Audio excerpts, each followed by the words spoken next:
Attention, stations on the network. Our broadcast will begin in 15 minutes from my mark. In 5, 4, 3, 2, 1, mark. That was your 15-minute time check, stations.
Attention, stations on the network. Our broadcast will begin in 10 minutes from my mark. In 5, 4, 3, 2, 1, mark. That was your 10-minute time check, stations.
Attention, stations on the network.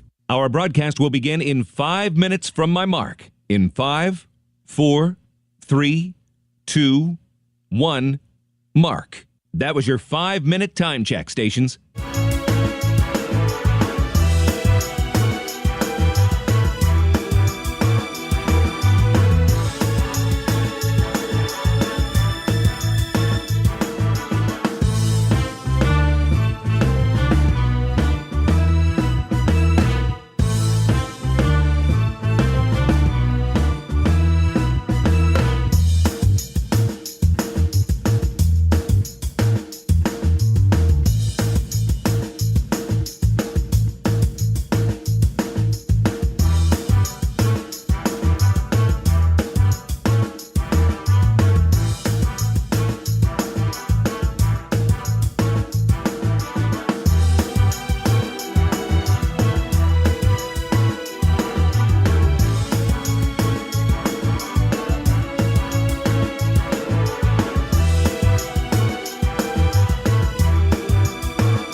Attention, stations on the network. Our broadcast will begin in 2 minutes from my mark. In 5, 4, 3, 2, 1, mark. That was your 2-minute time check, stations.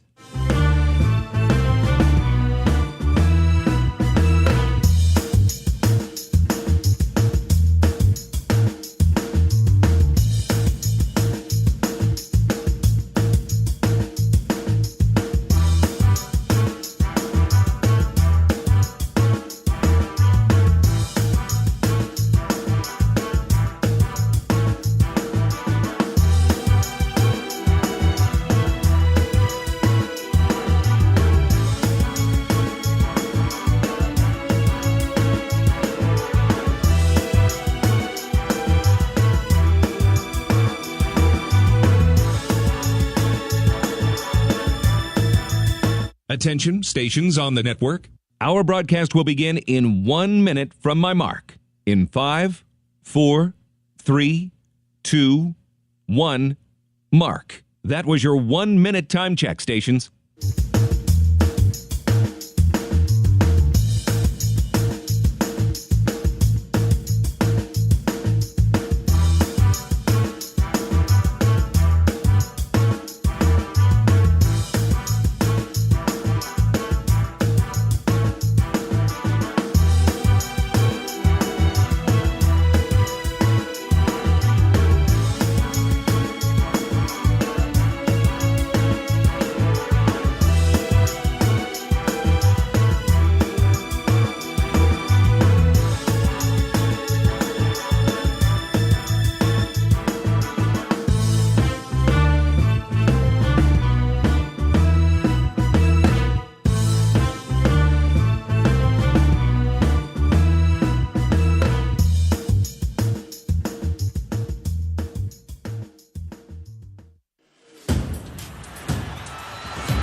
on the Hawkeye Sports Network from Learfield. This is Hawkeye Baseball. Iowa Hawkeye Baseball is brought to you by Bud Light, proud sponsor of Hawkeye Athletics. Easy to drink, easy to enjoy. Hy-Vee, score big savings with a Hy-Vee Perks membership. Iowa Corn. You might think Iowa just grows corn, but the truth is, corn grows Iowa. Brought to you by Iowa's corn farmers of the Iowa Corn Growers Association and the Iowa Corn Promotion Board. Also brought to you by Oak Knoll Retirement Community, Travel Leaders, Destinations Unlimited, the official travel partner of the Hawkeyes, and by University of Iowa Healthcare, changing medicine, changing lives. Hawkeye Baseball is on the air. From Piscataway, New Jersey, in the home of the Rutgers Scarlet Knights, it's time for Iowa Hawkeye Baseball. Live from Baton Field, it's the rubber match of the series between the Rutgers Scarlet Knights and the Iowa Hawkeyes. Good afternoon and welcome to the broadcast in Jersey. Alongside my fine color analyst, John Evans, I'm John Leo. Final game out east before Iowa heads home for an 8-game homestand. Man, it'll be great to be back home in Iowa City and play in front of the great Hawkeye fans this upcoming weekend and the weekend after that. A couple midweeks mixed in, but man, it'll be great to be back home in front of the great fans that are in black and gold. But first, business to take care of today. Let's win this series against Rutgers. What a boost it would be if Iowa can win this series before that long trip home that we've got in front of us later on today. The Hawkeyes sit at 6-7 overall. Rutgers, they're 6-8. It was an explosive day for Iowa's offense to even the series yesterday, a 16-0 win that included 6 home runs. That's the most since 2018. But the challenge today is to prove that the Hawks can have that same aggressive approach and mindset. Reese Buter boasts a 2-0 record and will take the mound for Iowa today. Left-hander Preston Prince pitches for Rutgers. It's getaway day in Piscataway. Let's get a win today and head home happy. It's Rutgers in Iowa, the Scarlet Knights, and the Hawkeyes live from Baton Field with first pitch coming in a bit. Let's recap some of the game from yesterday before we break into the highlights of the weekend. A 16-0 win in 7 innings for Iowa yesterday. The Hawkeyes had 16 runs on 17 hits, played clean baseball, no errors. Rutgers, no runs, 3 hits, no errors. Aaron Savory was sharp on the mound to start for Iowa. 5 innings, 3 hits for Sav. He struck out 6 Scarlet Knight hitters. He threw 85 pitches. Savory's ERA is down to 1.35. Man, hasn't he been something on Saturday for the Hawks? Wow, he's been great. Sam Hart and Justin Hackett came in. They each pitched an inning. Didn't allow any hits, any walks, no runs, and they each had 2 strikeouts. So Hart and Hackett were good out of the Iowa bullpen. The Hawks have a full complement of relief pitchers in the stable today once Reese Buter's day is done. We still haven't seen Ben DeTay, Brant Hogue. We haven't seen Anthony Watts, and so Iowa's got some really strong arms in the bullpen. Hopefully Iowa can get some run support early, put some runs up, maybe chase Rutgers' pitcher early, and then pitch well and play clean defense and get out of here with a win today and take 2 of 3 from the Scarlet Knights. Landon Mack pitched yesterday for Rutgers. He started and went 4 innings, gave up 5 hits, 3 earned, walked 3, struck out 5. But Iowa was able to chase him. They turned to the bullpen. Cameron Johnson came in, gave up 4 hits, 6 earned, walked 2, and he didn't record an out. And then they turned to a couple other pitchers that came in. But Iowa kept peppering Rutgers. 6 home runs yesterday, including Jackson Beaman, who had 2. Jackson was 2 for 4 yesterday with 4 RBIs and 2 runs scored. We look back at the scorebook from yesterday. Beaman with a couple of home runs. Blake Guerin had 1. Miles Risley had 1. Ben Swales got a hold of 1, and Ben Wilmus cranked 1 out of here. So Iowa found their power yesterday. We'll see. Obviously, it's going to be really hard to put up 16 runs again, but just to have the same approach, same mindset, stay aggressive, keep on these guys, and hopefully break into that bullpen early. Those are the keys to victory today for the Hawkeyes. Let's recap the weekend now. We started on Friday with a loss to Rutgers. It was 5-4. The Scarlet Knights won a heartbreaker over Iowa. There were still some highlights from that one. Let's hear the highlights from Iowa's 5-4 loss on Friday. Here's a chopper up the middle. Mitchell waits for it. He flips it to second for one. Over to first base. Double play. How about that? Ground ball to short. Mitchell charging hard. He'll step. He'll throw. Good pick from Wolf to drop down and get it for the third out. It turns into a 1-2-3 inning. Good stop from the Hawks. Here's the 2-2. This is hit high and deep to left field. Get going, baby. It is gone. A no-doubter and a heck of a bat flip from Ben Wilmus. Grand slam for Benny the Jet, and the Hawks have the lead. 1-0 to Thompson is popped up left side. Schulte giving it a look. Cooper running over near the half wall, and he caught it right in front of the Rutgers dugout. Great play by Schulte to record out number 2. Here comes the 1-2. Ground ball right side. Nelson's got it. Andy scoops it up, throws to first, and the Hawks are out of the jam in the 8th.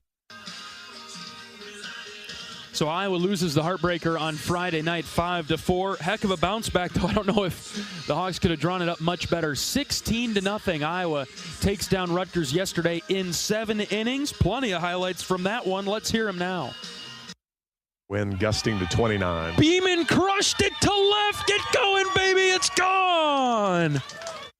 2-0 to Beaman. Hit high and deep to center field. Center fielder going back. Get going, baby. It is gone. Into the trees. A Beaman bomb. His second of the day. A 3-run shot to center. It's 7-0 Hawks. The pitch. Miles hits this to left center field. Get going, baby. It is gone. Risley. Ho-ho. There wasn't much of a doubt about that one from Miles. 1-2. Hit down the line and left. It's hooking, and it is gone. Swales. Solo shot. He hooked it just inside the foul pole and left. Yes.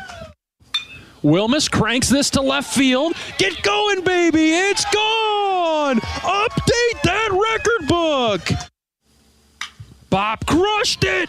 Belted it deep left center. Get going. It's long gone. Ho, ho.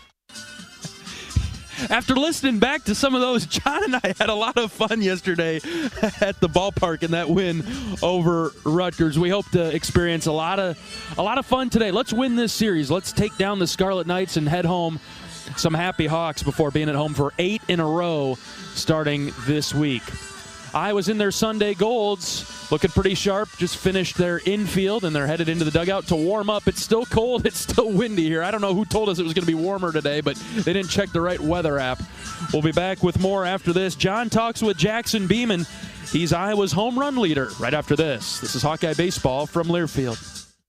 If you or someone you know is having thoughts of suicide, experiencing a mental health or substance use crisis, 988 provides a direct connection to free, confidential, and compassionate support. You'll be quickly connected to trained crisis counselors who will listen to your concerns and connect you to additional resources if needed.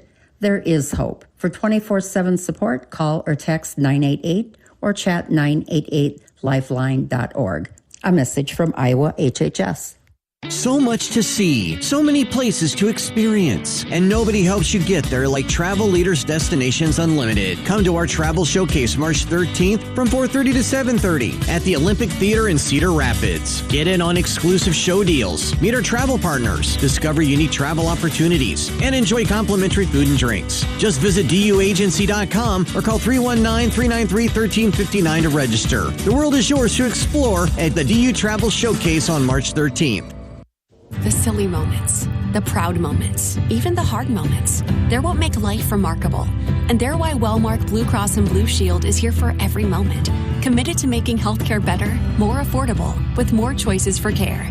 And service and coverage that give you peace of mind no matter what comes your way. So you can show up for every tender moment, every brave moment, and every wouldn't miss it for the world moment, knowing that Blue is here for you. Go to wellmark.com/every moment to find a plan right for you. Brown Deer Golf Club offers a pure golf experience. Manicured bent grass fairways with tees and greens carved into gracefully rolling landscape. Challenging, yet extremely playable. Improve your game with PGA instruction and our full-service pro shop. Treat yourself to Bunker's Bar and Grill for lunch or dinner. And our scenic Greenview Banquet Room is perfect for weddings or any special event. Brown Deer Golf Club, a stunning country club setting at affordable public rates.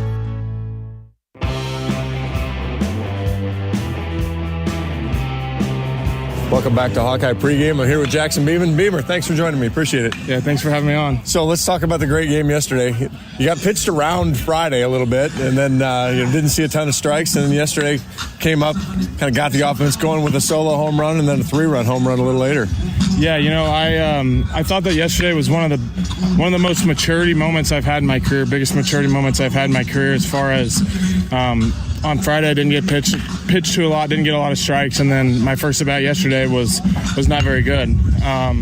And I was able to bounce back and get back in that aggressive mindset and look for something that I could drive in both of my next 2 at-bats, and luckily I got a pitch to hit and put the barrel on it. You and I have talked a little bit about that in a couple of these trips. You talked about how maybe at Missouri you kind of had a way of doing it. You got here and maybe you got away from it, and you're kind of finding your stride again. Talk a little bit about having that aggressive mindset, but still being selective enough to swing at your pitch. Yeah, my biggest thing that I wanted to improve on when I came here was being more aggressive, but also not losing what I did really well, which was know the strike zone. So it's just kind of that fine line of being ready to hit every time. Marty talks to me about it every day. Trust your breaks, trust your training, trust your eyes. Know that you're good enough that you can lay off the pitches that aren't strikes, but be ready to hit everything in the zone. And that, I would say, that's been the biggest difference for me so far. Because that's the mentality. When you're getting pitched around, it's got to be hard to sit there and be on time every time, because you're like, oh yeah, another ball. Oh no, that's a strike. So yeah, to have that mentality of yeah, I'm ready, and then if it's out, great, I'll let it go. Yeah, exactly. That's kind of what I fell into earlier this weekend. Was I wasn't getting pitched to, so then I got passive, and it ended up hurting me. And my last 2 at-bats on Friday and my first one yesterday was I just had too much of a passive mindset, because I was like, they're not pitching to me. It's easy to fall into that trap. But I got myself back in the mindset of, all right, I'm going to be aggressive. Anything in the zone, I'm going to hammer. I'm looking for something up in the middle of the plate, and I'm going to crush it. And that was the mindset I got to yesterday, and the 2 at-bats that I hit the home runs in, and I got to keep that rolling, that same mindset. I think all of your hits this year have been 100-mile-an-hour exit velo, or so even the singles have been hard hit. But you're a Missouri kid, Missouri guy. How did you end up? How did you get hooked up with Coach Sutherland and Coach Heller and end up at Iowa? Yeah, I entered the transfer portal, and I had a lot of options, but I was looking for something that was a little more closer to home, and something that was a little bit better fit, for lack of a better word, for me. And Trey Hannum's the hitting coach in Illinois, Iowa border that I've worked with before, and he was like, hey, I'm going to reach out to Marty for you. I was like, that'd be great. And Marty called me like 30 minutes later. And I talked to Marty on the phone, and I was like, man, this is great. Can I get on a visit? Went on a visit 2 days later. And probably the first 10 minutes on the visit, I was like, this is where I want to be. I can't say enough about this coaching staff. It's been a breath of fresh air for me. It's been one of the best years of baseball in my life so far. I'm only 13 games in, as far as just being able to be myself. I get to go play the way I want to play, have fun, be free, confident, and they just allow me to do that, and they just instill confidence in me every day, and it's something that I haven't had for a while, so I'm really, really fortunate to be here and blessed to be here with this coaching staff. You probably didn't have as many northern cold days at Missouri. How's that adaptation been to you, as we both sit here kind of shivering on the warmest day we've had of the weekend? Yeah, I always joke that Columbia, Missouri was the coldest place on earth, but Iowa City might beat that one. But I'm used to it, man. Missouri's not too much different weather-wise than Iowa is, so I'm used to the cold. I kind of use it as a chip on my shoulder, and use it to my advantage with playing football. Football in my background in high school is like, I'm built for the cold games. I'm built for this weather, so I kind of use it to my advantage a little bit. All right, you just hit me with football, and then remembered I heard something else about you. So have you sufficiently recovered from the Chiefs' loss in the Super Bowl?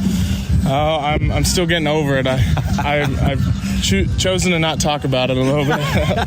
It was rough, but as a Chiefs fan growing up, when I was little and growing up rooting for the Chiefs, we we didn't have that success that we've had recently. So the success we've had the last 7 years with Patrick Mahomes as our quarterback has been something that you can't ever be upset about. I would never in my wildest dreams imagine we'd win 3 Super Bowls. So I got to stay blessed with that. Yeah, the Patriots had a run, and now the Chiefs are having a run. It's going to be a long time before any opposing fan bases feel sorry for you. Yeah, exactly. I understand the hatred now. I had it for the Patriots back in the day, and now I understand why everyone hates the Chiefs. But I kind of like being the victim fan, the villain fan, having everyone hating you and rooting against you. It's kind of fun. Yeah, having a target on your back when you're winning is not all bad. It's a good feeling. So let's keep winning. Yesterday was a great day, and we heard Marty say it.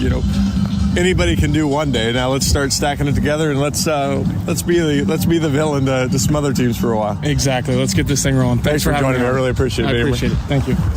Jackson Beaman, Hawkeye outfielder. We'll be back. This is Hawkeye Baseball from Learfield. Different people have different needs. Delta Dental of Iowa has affordable dental and vision coverage that meets you where you are. Small business on a budget? We have options with no employer costs. Traditional Medicare plans don't cover dental, but we do. And if you can't get benefits at work, you can buy direct from us. Plus, we give back to your community. Visit sharinghealthysmiles.com and choose Delta Dental. For your smile, for your health, for your community.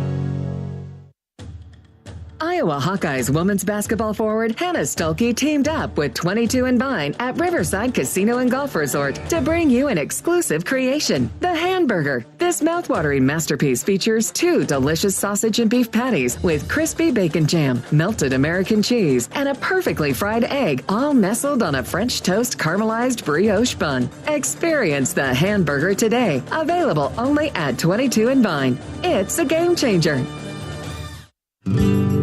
What does it mean to be locally owned and operated? For Cenex, it means everything. It means that we know if you take your coffee to go or if you like to stay a while. It means we've helped Little Leagues get jerseys and local festivals get funding. It means we know what our communities need. So you'll always leave Cenex with a full tank, full of snacks, or full of smiles, or all of the above. And that means the world to us. Cenex, powered locally. Across Iowa, you don't have to look far to find a bank that's got your back. From just around the corner to the next town over, hundreds of neighborhood banks are going the distance to ensure your future looks brighter than ever.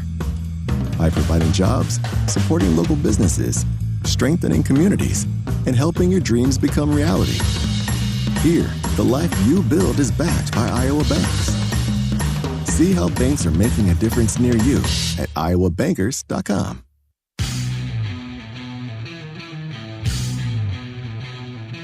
Welcome back to pregame coverage of Iowa Hawkeye baseball. Today, the series finale with Rutgers in Piscataway, the rubber match, winner take all. We're joined by head coach of the Hawkeyes, Rick Heller. Coach, how about that performance yesterday? I don't know where you want to start, but I'll let you. No, it was a great day for us, and I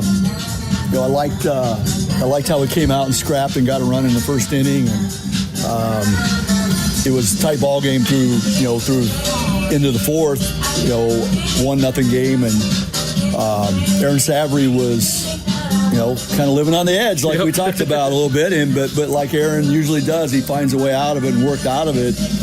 And then we broke out a little bit with the bat, scored a couple runs, and then really broke it open. But after Aaron worked out of a couple innings, then he really settled in and pitched well. He went 5. He could have went another 2 probably, and ended the day.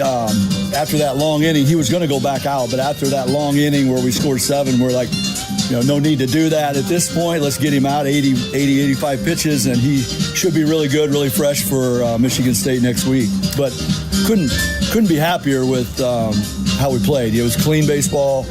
Aaron battled, found ways to get it done on the mound, and then offensively, once we got to Mac, we really beat up their bullpen, and 10 guys with hits, 6 home runs, and Jackson Beaman hit the big one to kind of get it going, and it's just a fun day when that happens, when everybody hits. And we played some guys that hadn't been starting in a while, Ben Swales and Jason Frost, and those guys those guys both played well, and it was just a fun day where you got a lot of guys in the game, and to have a shutout, 16 runs in a shutout.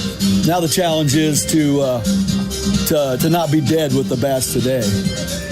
Do you find that to be a difficult challenge that in your years of coaching, no question, huge offensive output the day before, and then, man, you don't want to come out and lay flat today? No, but that happens a lot, unfortunately. The law of averages are there, and the days like yesterday are pretty rare. But you and I have both seen, and I've seen way more, that you've seen teams come out and then really struggle to score the next day. Today is more about just coming out with the right attitude and the right energy, and to think that we're gonna put that many runs up on the board. You can't think like that. You're just trying to have a great at bat and get things going. And the guy we're facing is he's a unique challenge. I mean, if people are watching on the stream, I mean, he's 6'5", all of 6'5", left-handed. Going to run it up to 95, 96. But it's going to be a disciplined day because teams don't generally hit him. I mean, their teams are hitting like 100 against him. Oh, wow. But walks a lot of guys. Okay. Doesn't hit with his secondary stuff. So you can disarm, if you can disarm his fastball, what we'll try to do, and just really make him throw it over the middle of the plate. And then hopefully you get an umpire that isn't forcing, that isn't giving him off the edges too much. And we just have to grind him out. He hasn't stayed in the game very long so far this year. In 3 starts, he's only gone like 7 or 8 innings. But you don't want to catch him on the day when it's all working for him, because he definitely doesn't have a stuff problem. So it's going to be a disciplined day offensively, at least initially, and then try to get into their pin and do damage like we did yesterday. And that's going to be it. And then you got to play clean baseball behind Reese Buter. Reese is, if he's his normal self, is going to really pound the zone and have a lot of soft contact. But defensively, we got to make plays for him. And wind's a little different today. It's still blowing hard. A little more of a crosswind to left, but still going to carry pretty good. Not going to do much in right or center today compared to yesterday, but it's still going to be a factor with how hard it's blowing. But that's the big message for my guys, is just we got to play clean baseball and then scrap and do whatever we got to do to get on base and try to get this guy out of the game. Real quick, Coach, they don't have much left in their bullpen. Is that right? They might go back to Mazza. I mean, they could go back to Mazza, who is very good, and then they've got another older right-hander out there that is solid and been out there a bunch. I mean, they have some guys, but they don't have like a guy that we've marked as a dominant guy.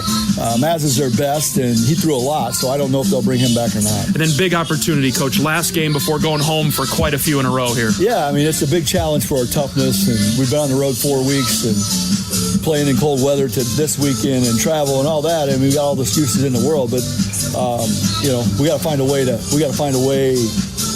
way today to just get it done. I mean, tough it out, figure out a way, see how tough we are, and go home, and then we got 2 weeks to get going. All right, Coach, thanks for your time. Good luck today. Thanks, John. Head coach of the Hawkeyes, Rick Heller, on our pregame show from Bainton Field. We're approaching first pitch of this rubber match of the series between Iowa and Rutgers. Winner take all this Sunday afternoon. We'll be back after this. This is Hawkeye Baseball from Learfield. Hi, I'm Gary Dolphin, and if you want your home to be exceptionally comfortable during these cold Iowa winters and hot, humid summers, you need to turn to Dave Lennox and your local Lennox home comfort specialist. Lennox has been serving Iowa consumers since 1895, when Dave Lennox built his first furnace in Marshalltown, and Lennox is still building its high-efficiency furnaces and air conditioners there today. For the best home comfort system you can buy, it's Lennox and your local Lennox dealer. Lennox and the Hawkeyes. Now there's a winning combination. American Equity salutes today's hero of the game as a proud sponsor of the ongoing recognition of our military during Hawkeye games this season. Please join American Equity in thanking all who have served our country. American Equity is more than just retirement savings and income products. They are committed to providing you best-in-class service and high-quality retirement income that helps deliver the independence to dream and reach your goals. To learn more about American Equity, please visit their website at american-equity.com. John Evans and John Leo from Bainton Field in Piscataway. Final game of the series with Rutgers. One good, one bad so far in Jersey. Let's double up on the good and let's head home happy, John Evans. Yeah, because as we were joking about this morning in the meeting, I think Coach Heller said something about, make the trip home great, and said, I don't think there's anything about the trip home that's going to be great, but let's make it as good as we can with another win. Let's limit the bad, right? Exactly. We've got a big flight in front of us into Chicago later tonight, and then we'll bus home from Chicago. So if we're going to have to go through all that, we might as well win this ball game today. Yeah, if we're going to go full planes, trains, and automobiles, let's do it with a couple wins in the pocket. Iowa 6-7 on the season. Rutgers 6-8 now. I guess if this is a tug of war, we pulled pretty hard yesterday. Let's carry that momentum into today. Well, yeah, obviously there's been a lot of things go wrong in individual games in the first 10 or 12 games of the season, and then there were a lot of things that repaid right yesterday, and so hopefully there's still a lot of good things that get repaid. And on one hand, I thought Coach Sutherland's speech this morning to the team could be just stand up and say ditto and go that route, or the other side of it, and you heard a version of this one was, you're really now going to see what the character of the team is. Can you follow up that performance and recognize that it takes that kind of work to be good? No, you're not going to hit 6 home runs. No, you're not going to hit gosh knows how many barrels they hit yesterday. But if you can get 60, 70, 80% of that production on a game-by-game basis, good things will happen through the rest of the season. A lot of the messaging to the team has been the approach, the mentality. I don't think that's ever really dipped so far this season, but it's just a reminder. It's not a correction for the team. It's a reminder. Well, a reminder, and no, you're not going to be perfect. Even when you do it right, you're still going to make an out if you're a batter, or you're going to give up a hit if you're a pitcher. But the idea being that the more times you do things correctly, the better chance you have for a positive outcome. And so, we've seen moments where we've talked about, man, it says that in the scouting report. What are we thinking or watching? And so it's just that reminder to the guys of, every play, every pitch, every play is important. And that's one thing that Coach Heller talked about in the pregame interview was, so many times in his career he's seen the major offensive output the day before and then very minimal the next day. I don't know how to combat that challenge, but the Hawks will try to do that today. Well, we don't have to go back very far. Think about Jacksonville State last year. Right. Iowa scores 20 runs on Saturday, hits a ton of home runs, life's great, and a lefty coming in throwing about as hard as I do shut the team down for 8 innings. And so that's again, it's the having that consistency and approach that'll be important, and try to give yourself the best chance for success. Let's take a look at some of the scores from around the league today and this weekend. There's some surprising results from yesterday, including Washington beating Nebraska twice in their doubleheader. Yeah, they took 2 in Lincoln, and so they're out today hunting for the sweep to try to end their first weekend in conference on top of the Big Ten. See how they do. Michigan also 2-0. They've taking on Illinois in Florida in Vero Beach. Took the first 2 games, 2-2 and top of the 6th as they look for the sweep. Michigan State's out of conference. They trail UAB 5-1 right now. UCLA looking to win the series. They're up 11-1 over Maryland. Wow. Northwestern out of conference. They lead 5-4 over the Citadel. Ohio State also out of conference with Valpo. Ohio State got the win yesterday. There are zeros early in the game. Indiana trying to win a series at Penn State. 1-0 bottom of the second. We mentioned Washington, Nebraska. Purdue, Minnesota also play. Purdue looking for the sweep there up in Minneapolis. They're playing in US Bank Stadium. And then Oregon will look to try to sweep USC later this afternoon as well. Plenty of big-time matchups. A lot of opportunities for some of those new teams coming into the league, like UCLA and Washington, to kind of make their statement on the Big Ten. Then Oregon and USC are playing later on today. Man, Purdue's off to a good start. So is Michigan State. Michigan State comes to Iowa City next weekend. The Spartans off to a good start this year. Good start there. Schedule has maybe been a little light on a lot of quality opponents, but they've won games, and that's the most important part of that equation. Iowa and Rutgers. The winner of this game takes the series. We'll step aside for today's national anthem. We're back with starting lineups and first pitch right after this. This is Hawkeye Baseball from Learfield.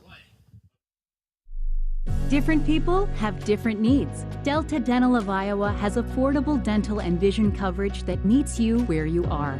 Small business on a budget? We have options with no employer costs. Traditional Medicare plans don't cover dental, but we do.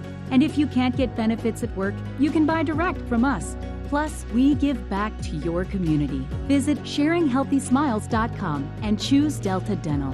For your smile, for your health, for your community.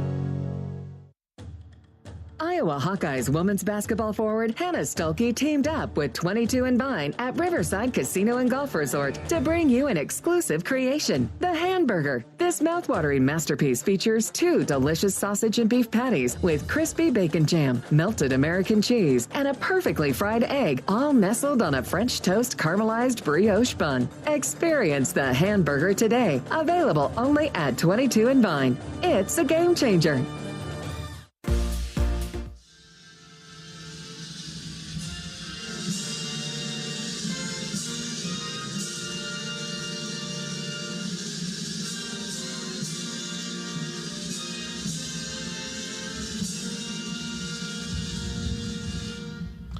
National anthem is complete. It's time for today's starting lineups and then first pitch between Iowa and Rutgers. All right, the Hawkeyes batting order looks like this today with Ben Wilmus leading off in left field. Gable Mitchell, the shortstop, bats second. Miles Risley moves up. He's the center fielder batting third for Iowa today.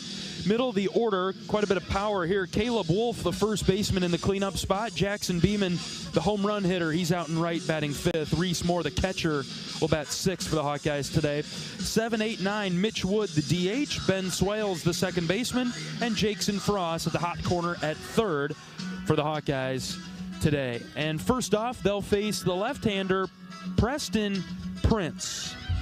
Tall guy, 6'5", 235. 3 starts this season, 7 1/3 innings. Given up just 4 hits, but has allowed 6 runs because he's walked 10 guys, struck out 8, 3 wild pitches. We see one of his first warm-up pitches bounce to the backstop. Fastball is going to get up there in the low to mid-90s. He could touch 5 or 6 with a fastball in the early going. He'll also throw a slider and a changeup. Changeup primarily to the right-handers. And flip it around the other way, so paper's blowing around everywhere here. It's a sunny day. I don't know who promised it to me. I won't say any names. It wasn't you, John, so I'm not being too vague with that. But I was promised a little bit warmer and a little less windy today.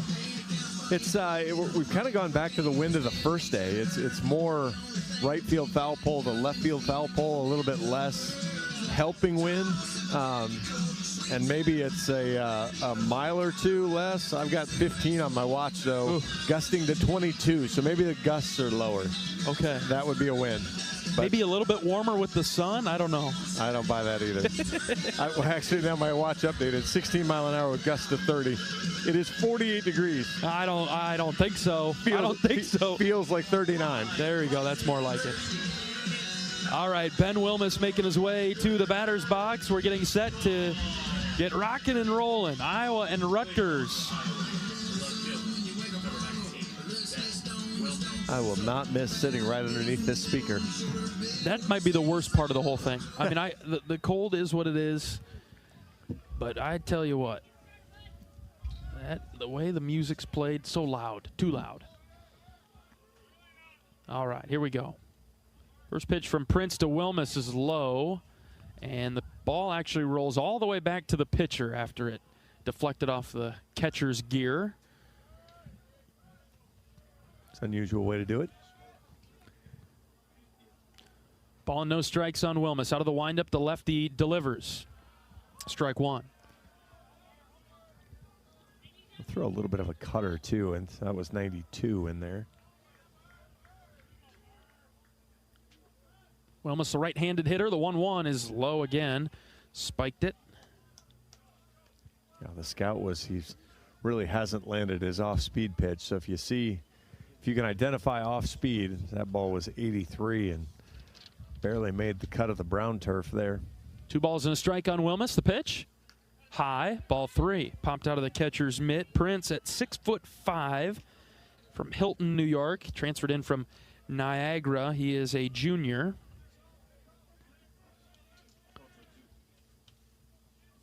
Three balls and a strike on Wilmus. Just underway. Check swing, didn't go. It's a called strike anyway, 3-2. That's the strike Coach Heller didn't want called. Pretty low, wasn't it? Pretty low. Full count. Pitch from Prince. Downstairs. Bounced in front of the plate again, and Wilmus draws the walk. This catcher's going to take an absolute beating. Well, I didn't want to jinx anything, but in his warm-up pitches, I mean, he was taking a beating already. Yes. Well, the first warm-up pitch I looked up and saw bounce to the backstop. So Gable Mitchell comes up. Mitchell batting .392 for the Hawks. Takes strike 1. Low strike. Gable Mitchell pointing at his ear like he can't hear the signals coming in. Wonder if Iowa gets active on the base pass. This is in the dirt, through the catcher's legs, all the way to the backstop. We'll take that, free base. You don't have to. I mean that's the thing, is you can be extremely patient today because based on what we saw here in warm-up pitches and 6, 7, 8 pitches now, I think 3 or 4 of them have ricocheted around already. So yeah, really good point. They might just give it to us. Yeah, you don't have to risk an out really by running into one, because if you wait 3 or 4 pitches, you're going to get an opportunity. Ball and a strike on Mitchell, batting from the left side. And just like the scout had predicted, after Wilmus takes second, they go with a move to second base to keep him around. Well, we heard Coach Sutherland, and he mentioned it last night too. After Gable Mitchell vaulted and stole second, he meant to warn the team of, hey, they're going to inside move to second. Miles Risley was unfortunately the one that got caught with that. Low again, 2 balls and a strike. Coach Sutherland said, I'll take part of it for not warning you. You have to take the other part for not being on a steal and still getting caught. Yes. Prince, tall lefty, out of the stretch, kicks and fires to Mitchell. Oh. Swing and a miss. Chased it low. Gable's so aggressive, and in that moment, today could be one of those tough days for Iowa hitters that are overly aggressive. Yeah, there's 2-2. Low and out, ball 3. Yeah, today is the ultimate in miss or middle approach. You're just, if you see it and it's in the tunnel, well, all right, let's go. And otherwise, he's not going to spot a corner. It'll be an accident if he pokes one up on you on the corner. Full count to Gable. Here's the pitch. Way high, all the way to the backstop. Wilmus takes third, and Mitchell walks. Whoa. Well, you have to be careful with those, too, because they ricochet so far. When the catcher can't block it at all, it ricochets off so quick. Center fielder number 11, Miles Risley. There's a firm pad on the backstop. That's, I don't know, it's right below our eye level as we're seated at field level, just to the right of home plate, and the catcher will come out, and the pitching coach for Rutgers. So an early mound visit after back-to-back walks, a free base thrown in there as well, and so runners at the corners, nobody out for Miles Risley, and a mound visit for the Scarlet Knights. Well, we heard some potential strategery with first and third, but at this point, I don't think you do it, because I just don't think you risk giving away an out when a guy hasn't shown an opportunity to or a penchant to get the out on his own. Coaching staff felt pretty confident that Iowa could apply some pressure early on. And man, you imagine getting to the bullpen in the first couple innings? Well, yeah, they may have a live arm or two that they're ready to go to, but they don't want to have to get 6, 7 innings out of their bullpen today. Iowa knocking on the door in the first. Wilmus at third, Mitchell over there at first base. Here's Miles Risley with nobody out. First pitch to Miles. Right down the middle, strike 1. Miles moved up, batting 7th spot yesterday, batting .319 for the Hawks, drilled a home run to left center in the win. Quick move over to first base, slower move. Slower, quick move? Yep.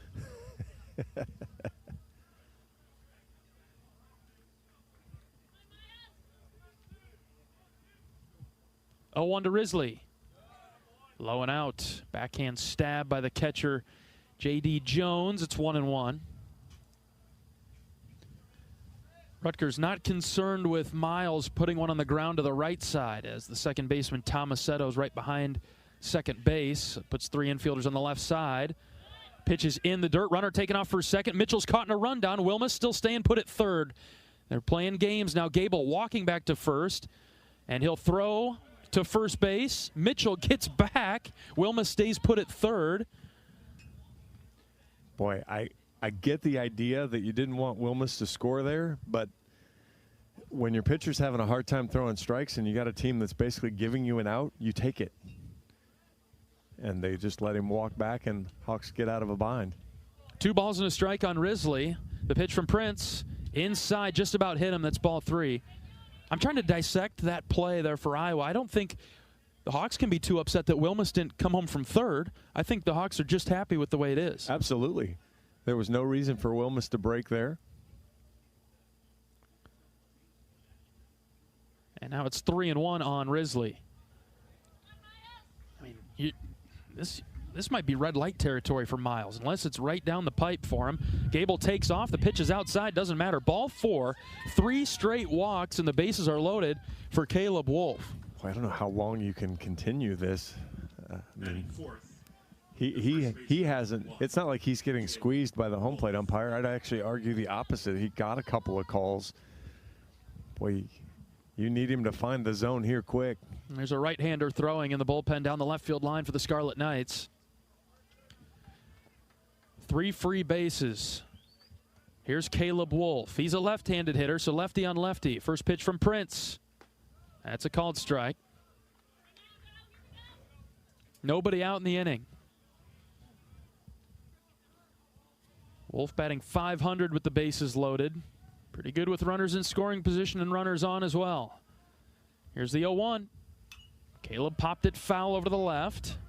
Couldn't get the barrel around on the high strike. No balls and 2 strikes on Caleb.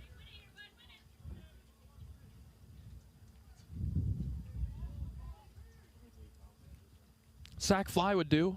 Anything to bring home a run. The 0-2. Low. He's got a gusty wind. Yep.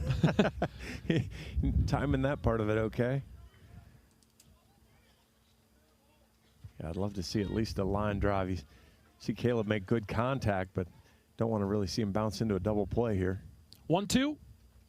Wolf tapped foul in the box. Good breaking ball. Yeah, he fought off a good pitch there. The ball was probably below the zone, but with 2 strikes, much rather see him fight off and protect. We'll do it again at 1-2. The pitch to Wolf.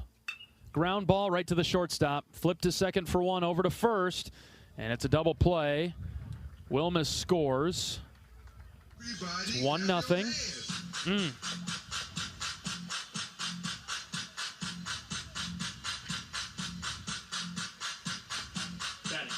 I'd be surprised if Jackson Beaman sees a pitch in the strike zone.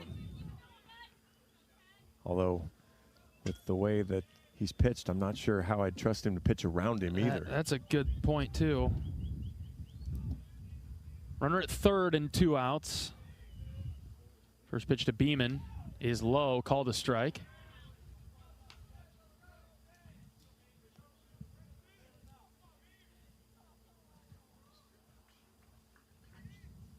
Beaman with 2 home runs yesterday. The 0-1. Drifted low. 1-1.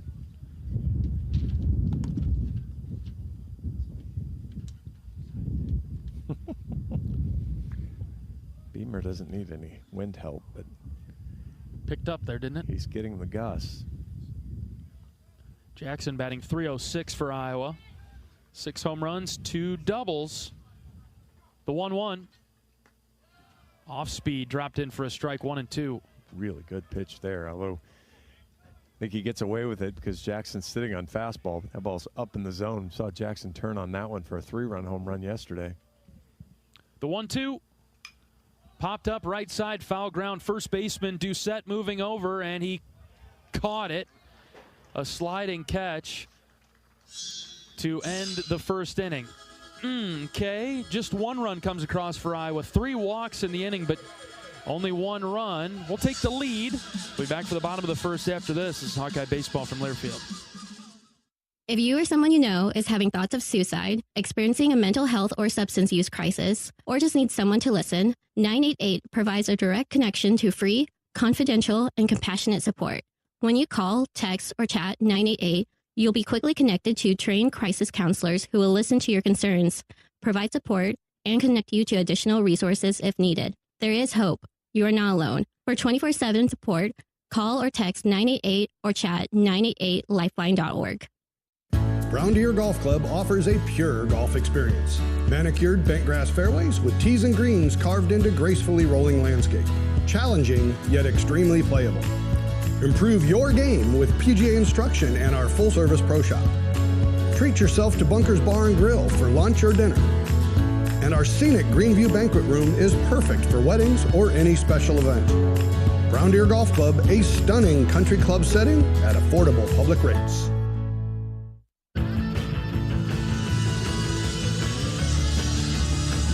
Welcome back to Hawkeye Baseball. We can all help prevent suicide. There is hope with the 988 Lifeline. Call or text 988 now. Iowa puts a run on the board in the top half of the first, and now come out to face the Scarlet Knights offense for the first time today. R.J. Johnson will lead things off, followed by Trevor Cohen and Peyton Bonds. Ty Doucette, Nick Tomasetto, J.T. Thompson make up the middle of the order. Pablo Santos, Brennan Hyde, and J.D. Jones, 7, 8, and 9.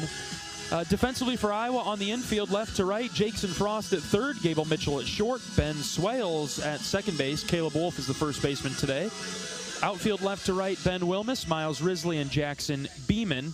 Iowa's catcher today is Reese Moore. And on the mound, getting the start, settling into the Sunday starting position is right-hander Reese Buter. 3 starts on the season. Reese is 2-0, 17 innings pitched, 12 hits, 5 runs, just 4 of those earned. Has given up 3 home runs, but only walked 2 and struck out 12. Has hit 2 batters as well, but Reese has been located balls well, stayed out of the middle of the plate for the most part. The home run he gave up against Washington State was a little wind-aided pop-up, but he's been good and sharp. And on him now to put up a 0 to get the Hawkeyes back in there and put Prince back on the mound. That's right. Rutgers shakes up their lineup a bit today. They'll lead off with R.J. Johnson. Cohen is on deck. He's been the leadoff man the first 2 games. Buter's first pitch is hit on the ground to the right side. Swales gloves it at second base and flips it to Wolf. 1 pitch, 1 out. We will take that. Well, Reese, when Reese pitched against UMBC, the scouting report was, they like to swing it. They'll swing at a lot of strikes if they see him. And they really did. And he went through 7 innings, 72 pitches, and he kept it. He located well, kept it out of the middle of the plate, but threw strikes that teams wanted to hit. He could do the same thing against this Rutgers squad too. That brings up Cohen, left-handed hitter. First pitch fastball in around the shins, ball 1. They're a team that wants to swing the bat. Saw that early yesterday too against Savory. They did a good job fouling off a lot of good pitches. Buter out of the windup. The pitch, called a strike. Good placement from Reese. Sharp fastball, low and in. 92 right across the black of the plate on the inside on the left-hander. Ball and a strike. Buter peeking over his glove right in front of his face. Now begins. Pitches, and it's hit into right field for a base hit. A 1-out single for Cohen. Cohen's a really good player for Rutgers. He's had a nice weekend. Really has. Hit 379 on the season before that single. Just a nice contact hitter that clearly has some power with a handful of doubles on the season, and really need to watch his speed as well. As here comes Peyton Bonds. Bonds, a right-handed hitter.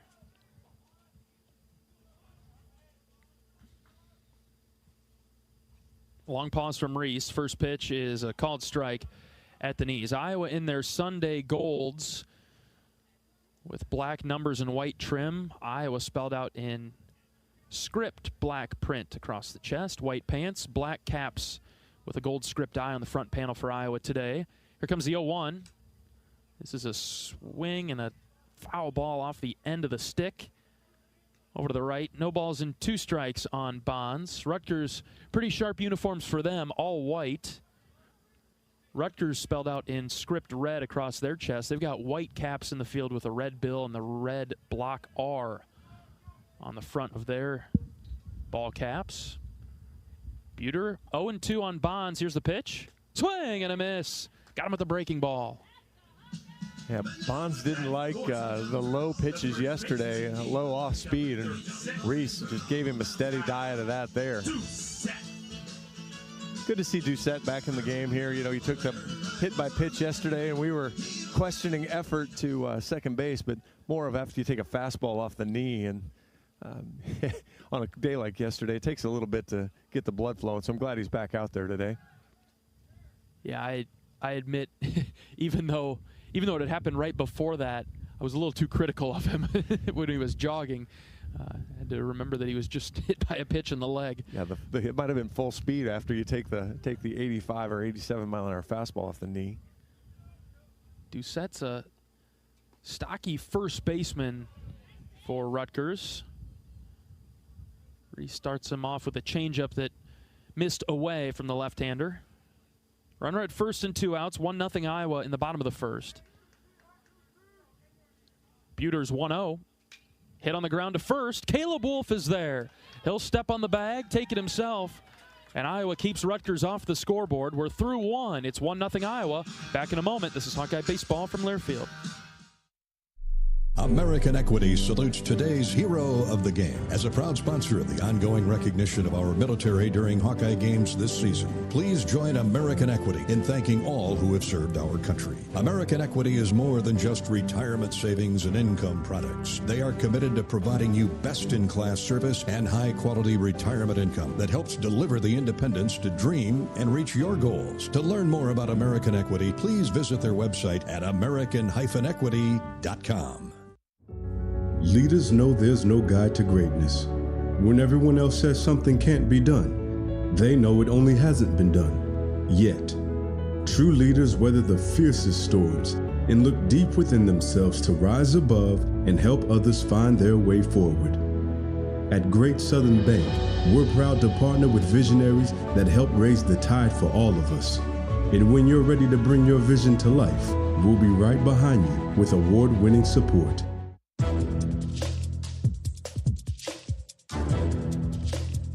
This copyrighted broadcast is an exclusive presentation of Learfield under the broadcasting rights granted by the University of Iowa. Reuse of this presentation is prohibited without the expressed written consent of the university and Learfield. Announcers are provided by Learfield and approved by the university. Hawkeye Baseball is brought to you by Riverside Casino and Golf Resort. Stop by today for a relaxing massage at the spa, fine dining at Ruthie's Steak and Seafood, and so much more. Visit Riverside Casino and Golf Resort today, located minutes south of Iowa City. And you know who could enjoy the spa? That home plate umpire. Holy cow. My goodness. A new pitcher in for Rutgers, and as he's throwing his warm-up pitches, he threw one in the dirt, I believe, that went off the glove. High. Oh, it's too high. Okay. And it ricocheted off the catcher's glove and caught the home plate umpire in the face. Oh, man. These Rutgers pitchers not doing themselves any favors. Anyways, it'll be a right-handed senior, Zach Gleason, who comes in. So Prince is out in the first inning, after the first inning. 6'2", 215. Gleason has 3 appearances on the year, 8 2/3, 11 hits, 6 runs have all been earned, 4 walks, 7 strikeouts. Fastball's going to get up there around 90. Good grief, I feel like I'm yelling with that thing going. Competing with that. Change up, curveball, slider, the whole mix for him. Reese Moore swings at the first pitch and lines out to the first baseman. That is 105 off the bat, so hard to be critical there. He saw what he wanted and hit it hard. Aggressive approach for Iowa, right? Well, again, it's not an auto green light, especially when you get a pitch in the middle of the plate there, or auto red light, sorry. Mm-hmm. We'll see Mitch Wood come up. Now, Mitch probably needs to take one. First pitch he sees is high.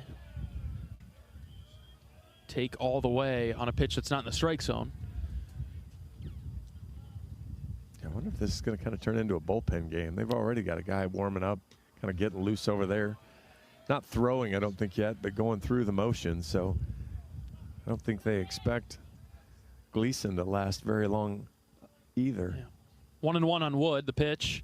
Breaking ball low and in. Ball 2. Wood batting 3 of 7 this year. He's the DH for the Hawks today, batting 7th. It's one of those games for Iowa. Drag him into the deep end. The 2-1. Wood hits foul over our heads to the right. Yeah, you really wanted more than one run the first inning. Yes. But the other mission was accomplished. You did chase the starter already, and so that part's good. You turned this into a bullpen game for Rutgers, and Wood hits it on the ground past the diving Santos at third. Wood sprinting around first. The ball gets all the way into the left field corner, and Mitch Wood has a one-out double for the Hawks in the second. Well, Santos has been camped on the line on nearly everyone, and that one he's not quite ready for. It sneaks past him. And the Hawks have a runner in scoring position here with one away in the second. The batter will be Ben Swales. Iowa's starting second baseman. Back-to-back starts for Swales. Home run he hit yesterday would still work today with the way the wind's blowing. Little pull hook there to the corner. Righty on righty matchup. First pitch to Swales is a strike, outer third. Rutgers has a men's basketball game going on just beyond the trees in center field. The 0-1 is high. Gets by the catcher. He couldn't grab it. Right off his glove. And Wood advances to third. That one should probably be a pass ball. That yes. did not. For all of the great stops that he's made, that one was one that it was just up. It was catchable, but easy for me to say with the 90-mile-an-hour fastball. Maybe it gets crossed up too, but. Now, a ground ball up the middle would do the trick. The 1-1 is a breaking ball that bounced high, bounced up out of the hand and stayed up there. You could see it on the way in. Pops right out of the hand of Gleason. The 2-1. Swales swings and misses. Good fastball low in the zone. That was 89. Didn't quite look like he saw that or was ready for it. A little bit late. They did score that, a pass ball. 2 balls and 2 strikes on Swales. Infield comes in for Rutgers with 1 out, runner at third. The pitch to Ben. Swing and a miss. Boy, and that's just, here's my fastball. I don't think you can get it. And unfortunately, Gleason was right. Third baseman, number 12, Jackson Frost. And so now Jackson Frost will come up with 2 outs. Frost had a big 2-out hit yesterday in the second inning. First pitch to Frost is a breaking ball high.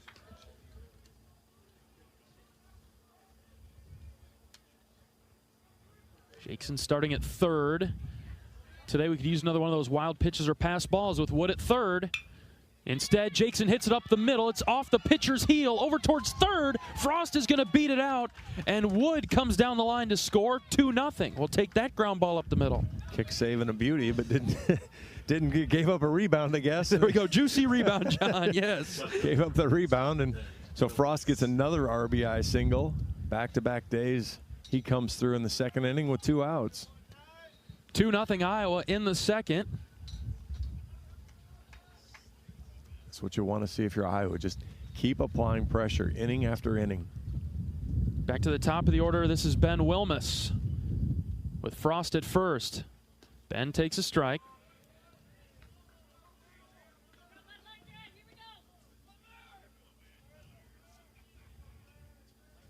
Ben walked and scored in the first inning. Pickoff move over to first base, and Frost dives back in. Congratulations to Hawkeye wrestling women. Yes. National champs again, back-to-back years. No balls and a strike. Pitch to Wilmus. Ben slapped it foul straight back.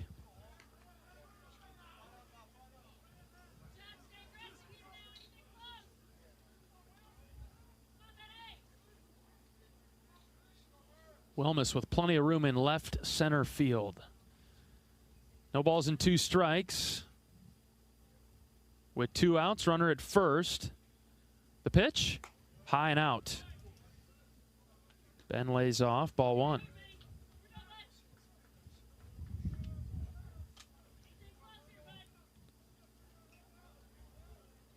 Yeah, Rutgers at basketball has probably been a little disappointing this year. It has been. With the 2. 1-2, Wilmus hits on the ground to short. Thompson scoops it up, throws it to second base for the force out. Iowa adds another run. It's 2-0. We're back for the bottom of the second after this. It's Hawkeye baseball from Learfield. Hi, I'm Gary Dolphin, and if you want your home to be exceptionally comfortable during these cold Iowa winters and hot, humid summers, you need to turn to Dave Lennox and your local Lennox home comfort specialist. Lennox has been serving Iowa consumers since 1895, when Dave Lennox built his first furnace in Marshalltown, and Lennox is still building its high-efficiency furnaces and air conditioners there today. For the best home comfort system you can buy, it's Lennox and your local Lennox dealer. Lennox and the Hawkeyes. Now there's a winning combination. Cancer doesn't care. It doesn't care what you look like, how old you are, what you do, or where you live. We do. University of Iowa Healthcare is doing more to beat cancer than anyone in the state. From second opinions to life-saving treatments that happen here first. We lead the way in research, training, and care because we believe that UI Healthcare is here to make all of Iowa better. UI Healthcare, changing medicine, changing lives. Visit uihealthcare.org. Hawk fans, experience your home away from home at Coralville's finest all-suite hotels. Homewood Suites and Home to Suites by Hilton each offer guest spacious suites, complimentary breakfast, 24-hour fitness center, pool, hot tub, guest laundry, and convenient locations. Let their warm and friendly staff take care of you and your family when you visit Hawkeye Country. Before we get to the bottom of the second, let's pause 10 seconds for station identification. This is Iowa Hawkeye Baseball from Learfield.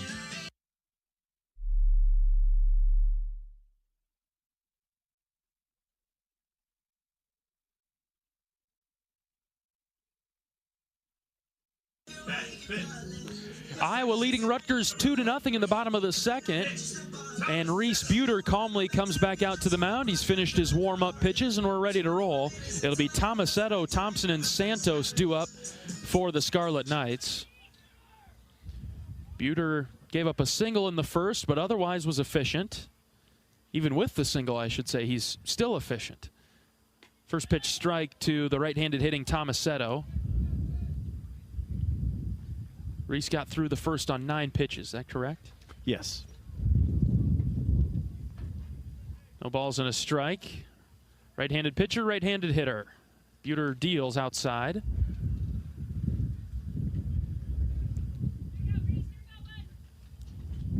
Saw Buter before the game today. Very dialed in. Usually very talkative. Kind of left him to his own devices today. 1-1 is lined foul over to the right, which is what we, after doing this for a few years and knowing plenty about sports and whatnot, that's what you do. You leave the guys that are locked in. You leave them alone. There's no reason for us to chat them up. You kind of learn who's chatty on their game days and who's not, and keep your distance from those who aren't. And 1 ball and 2 strikes. Buter pitches at Tomasetto. Swing and a miss. He got him. Second strikeout of the day for Buter. Both of them have come with his slider that's been off to a good start. Yeah, really been. I was checking some numbers there. Reese on the season has thrown about 70% strikes, and I'd argue he probably did the same thing last year, but got hit around a little bit. And this year it's been better located strikes too. Here's JT Thompson, low strike call. Perfect spot from Buter. That's in the zone. Thompson, left-handed hitter. Out of the windup, Buter delivers. Inside and hit him. A little bit too far in on the fastball.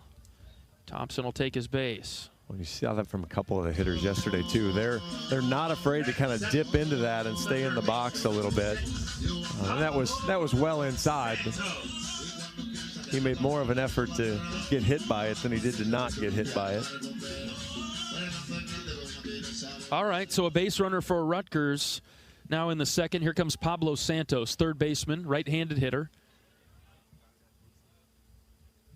Buter's first pitch is hit on the ground left side. Mitchell, no, it's Frost that cuts him off, throws to second.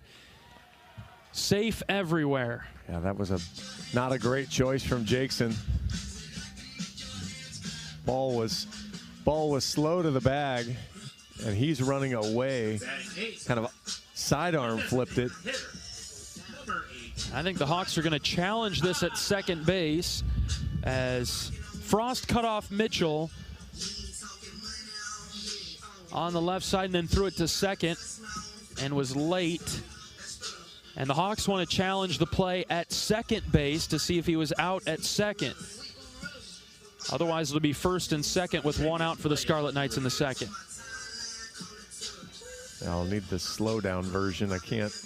Couldn't see it on the one angle. My perspective in real time looked like safe, but you called the base runner safe yesterday on Reese Moore too. I did. I'm happy to be wrong here, John. The hard part, again, we've kind of talked about this being at field level. It's hard to see all the way out to second base. Depth perception and timing a little bit different at this ballpark for us. So a review. And I don't know if Jackson could have got his feet around to throw it to first either. Yeah, the way we're breaking this down, I'm not sure if Iowa really had a play anywhere. It was just such a high chopper that was slowly hit. And so we'll see what the umpires decide here. Worth a challenge. It'd be nice to keep that runner out of scoring position. And if the Hawks felt confident about it, why not? Gable Mitchell kind of immediately went to his ears, so he gave him the look right away. Getting the breakdown here. Boy, I don't know. I think he's there, but he might have also clipped into Swale's foot, which is the other part of it. Maybe he didn't make it to the bag originally and got to the foot, so. Umpires taking their time to look at it.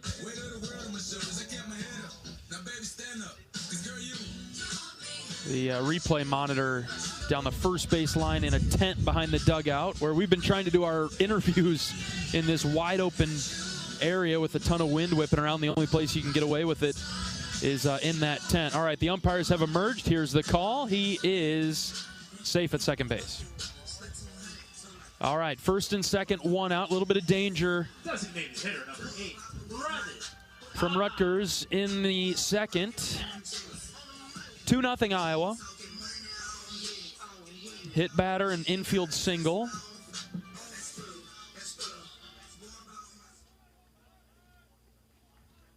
The batter is Brennan Hyde, the DH. Buter's ready, the pitch. Grounded foul. Good start from Reese. Another exceptionally located fastball right down at the knees. Yes. Giving his infield another chance at a double play ball. Keep the pitches low today. 0-1. Lined into left. And hooking, it's fair. Wilmus cuts it off, but a run's going to come home to score for the Scarlet Knights. Throw goes into second base, wisely so, and keeps Hyde at first. Rutgers on the scoreboard. It's 2-1 Iowa. And the RBI single from Brennan Hyde. Talking about how good Reese's location was, that one was not. Right in the center of the plate up, and that goes out into left field at 102. Timed up perfectly, off speed, and got the barrel on it. And that brings up J.D. Jones. Now this is a hitter that Iowa can attack. You just assume that Nebraska, Rutgers will probably play some games here with runners at first and third and one out. Whether they bunt or try to get Iowa in a precarious situation on the base paths. Yeah, this is kind of the run and stop thing. Right. Frost comes in at third. Buter's first pitch is outside for a ball.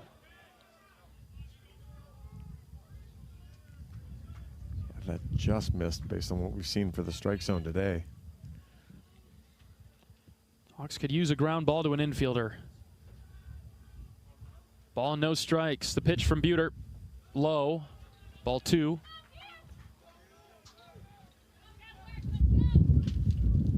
Hello. Just out of nowhere, here comes the wind.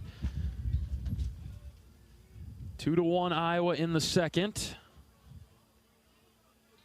2-0. Swing and a miss. I got to tell you, I am blown away that he swung at a 2-0 pitch. And for it to be off speed, not to be the fastball that I'm guessing he was hoping for. Well, he was trying to ambush a fastball, and a great job from Reese. 2-1. Jones bunts it, first base side. Wolf comes from first base, and he applies the tag on the runner. But a run comes down to score for the Scarlet Knights. That was the only play for the Hawks. It's 2-2. We saw that Friday that Rutgers did a great job of executing sacrifices in short game, and that worked out exceptionally well there. That's a beautiful bunt. Almost was a bunt hit because Iowa had no play at first base if Wolf can't make the diving tag. Hyde moves up to second, so he's in scoring position now. 2 outs for Johnson. Back to the top of the order. Reese's slider stayed down. Ball 1.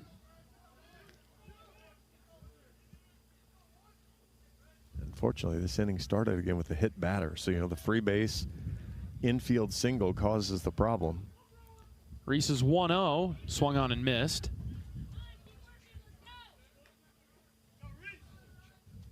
Johnson grounded out to Ben Swales at second base in the first inning.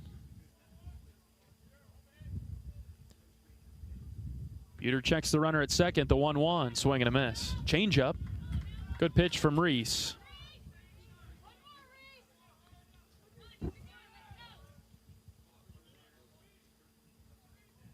One ball, 2 strikes with 2 outs, runner at second base. We're tied at 2 now in the second.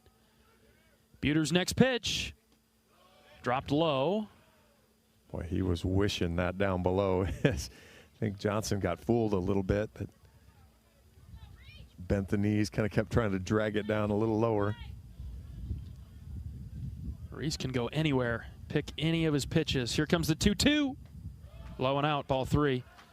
A lot of off speed right now from Reese in this at bat.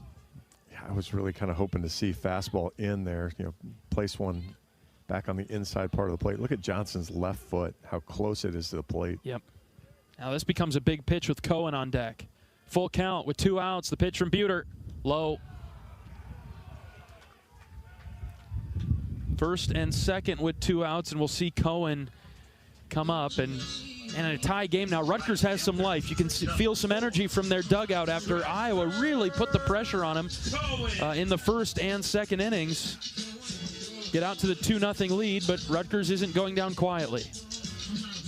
Yeah, we kind of knew that. Coaches have reminded the team of that over and over.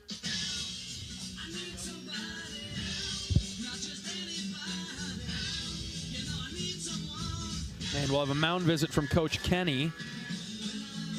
Try to settle things down for Iowa right now. It's been a long inning.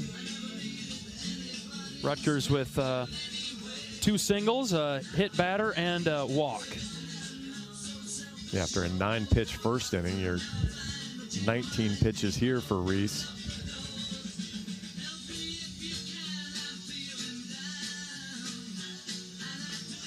Just a quick chat from Coach Kenny as Cohen comes up.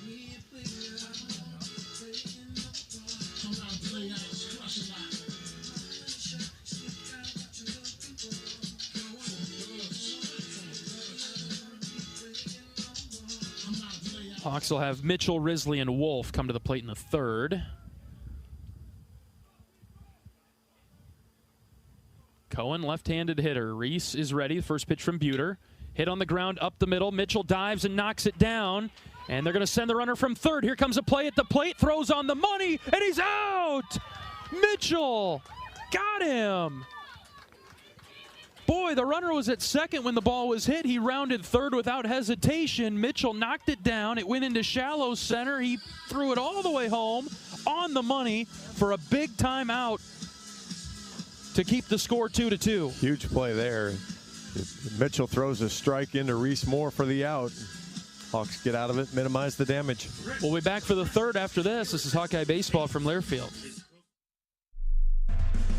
FS Envision Seed Corn and FS High Soy Soybeans provide best-in-class traits and genetics that perform. In farming, bushels matter to your bottom line. Our field-proven products deliver high yields year after year. Get the seed you need from the people you trust. Contact your local FS Envision and High Soy retailer or visit fsseed.com to learn more. Hey there, sports fans. Hungry for a legendary experience? Look no further than Bump's Restaurants, proudly named after the legendary Bump Elliott. Nestled right at the Finkbine Golf Course on Melrose Avenue, Bump's is your go-to spot for mouth-watering meals. Present your ticket from today's game at Bump's and get a buy one appetizer, get the second appetizer free deal. Offer good through the next home game. See you soon off Melrose Avenue at the Finkbine Golf Course. Bump's Restaurant, a legendary place with legendary food. University of Iowa Healthcare is here for you no matter where you are in the state. Changing medicine and changing lives for all of Iowa and beyond. Visit uihealthcare.org.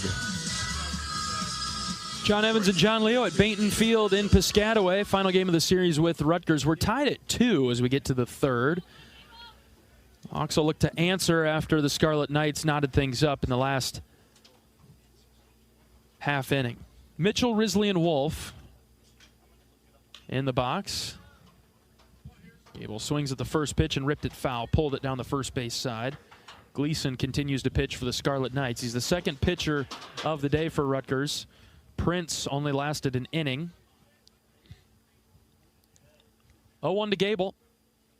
Lined into center field, and that is down for a base hit in front of Bonds. Mitchell able to straight one out, shoot it right back up the gut. Took 90 in and sent it 94 out. Good piece of hitting there. Just high fastball, saw it all the way. And another base runner for the Hawks. They've had plenty of traffic in the early going. Good to see that pressure continuing with Risley coming to the plate. Now he walked in the first. Last of the first 3 hitters for Iowa that reached. First pitch from Gleason's downstairs.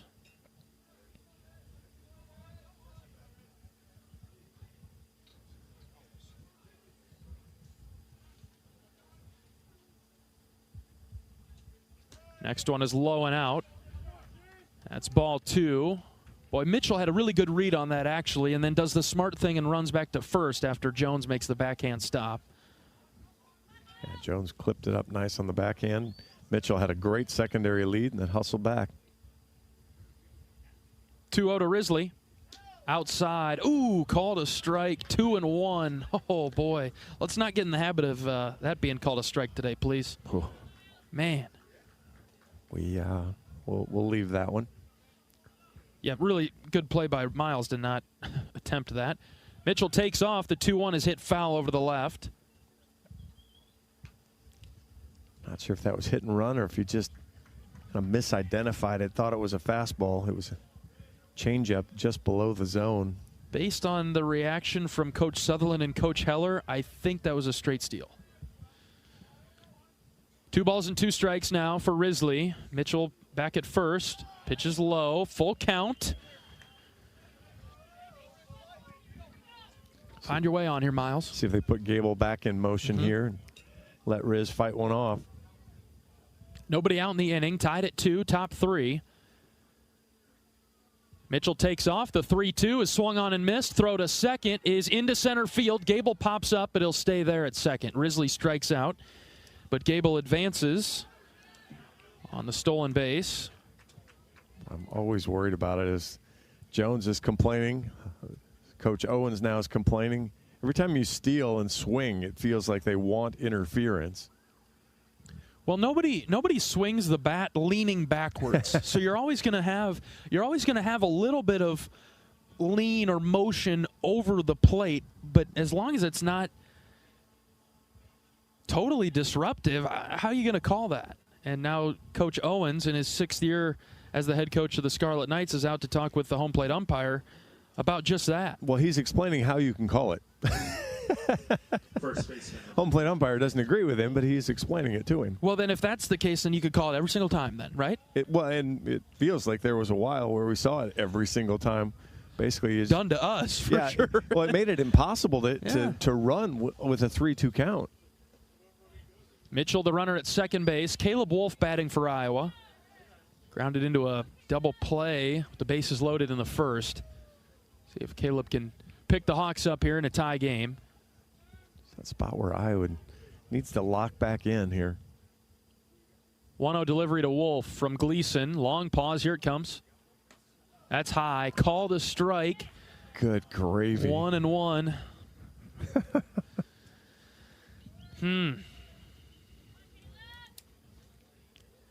We're fine with Caleb taking that pitch. That's going to be in on the hands. That's going to be a weak pop-up on the infield. 1-1. Pitch to Wolf. Hits this on the ground to the first baseman. Backhand stop by Doucette, and Wolf grounds out. Mitchell over to third. Caleb doesn't elevate too many balls. He hits a lot of ground balls, and fortunately for the Hawks, many of them get through. Jackson Beaman. Yeah, he has great hand-eye coordination. He's able to put a lot of balls in play, but that one just 44 off the bat. But again, it's set up a little bit by feeling like he has to swing at that pitch with the 1-0 pitch that's called a strike. You're right. And that brings up Jackson Beaman with 2 outs, runner at third. First pitch to Beaman is low.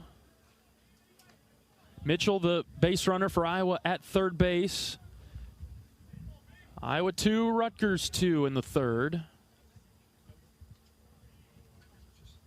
1-0 to Beaman. This is hit well to left. Get going, baby. No doubter. Beaman bomb. You got to be kidding me with this kid. You bet. And the Hawks have the lead. 4-10. 103 off the bat. Who cares which way the wind's blowing? And that pitch is a good pitch. It's a changeup down, middle of the plate. Beaman saw it. Beaman sent it. Iowa right back out in front. It's 4-2. That was more fun. Yes.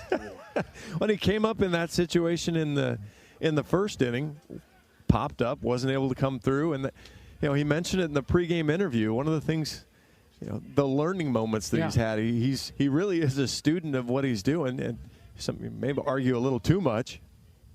The maturity factor. I liked what he was telling you about his maturity. Yep, absolutely, and you saw it there. Understanding how teams are starting to attack you now that you've hit 7 home runs on the year.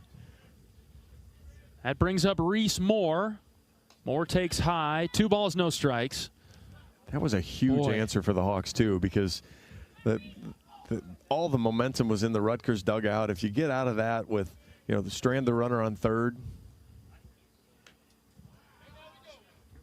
So strike at the knees. Right, the big hit, just to pull some of that momentum back. 2 balls and a strike, the pitch to Moore. Reese hits it on the ground, first base side, takes a funny hop on Doucette. He bobbled it, flips to the pitcher who's covering. And after all that, Moore is out. But Jackson Beaman gives Iowa the lead on a 2-run shot to left that had absolutely no doubt about it, clearing that wall. Iowa leads at 4-2. We'll bring you the bottom of the third after this. This is Hawkeye Baseball from Learfield. Our mission at Oak Knoll is to provide exceptional retirement living and health services through Life Care. I'm Steve Rowe, CEO. We are a not-for-profit life plan community and have served the Iowa City area for 58 years. Oak Knoll is located near the University of Iowa hospitals and clinics, Kinnick Stadium, Carver Hawkeye Arena, Hancher Auditorium, and downtown Iowa City. Visit our website at oakknoll.com to learn more. We are a proud sponsor of Hawkeye Athletics. Go Hawks! Brown Deer Golf Club offers a pure golf experience. Manicured bentgrass fairways with tees and greens carved into gracefully rolling landscape. Challenging, yet extremely playable. Improve your game with PGA instruction and our full-service pro shop. Treat yourself to Bunker's Bar and Grill for lunch or dinner. And our scenic Greenview Banquet Room is perfect for weddings or any special event. Brown Deer Golf Club, a stunning country club setting at affordable public rates.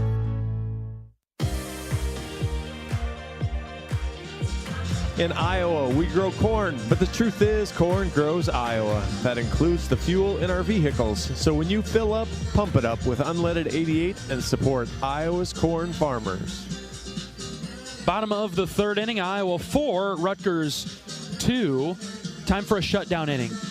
Let's keep the Scarlet Knights off the scoreboard here, John. Yeah, Reese got the shutdown in the first after Iowa scored. Unfortunately, wasn't able to do it in the second, but it wasn't terrible pitching in the second either. Had some bad luck, so he just needs to keep executing what he's doing. Purdue 3 in the top of the first, lead Minnesota. Again, looking for the sweep. Nebraska got 1 in the bottom of the second. They lead Washington 1-0. Top of 5. Indiana, Penn State tied at 2.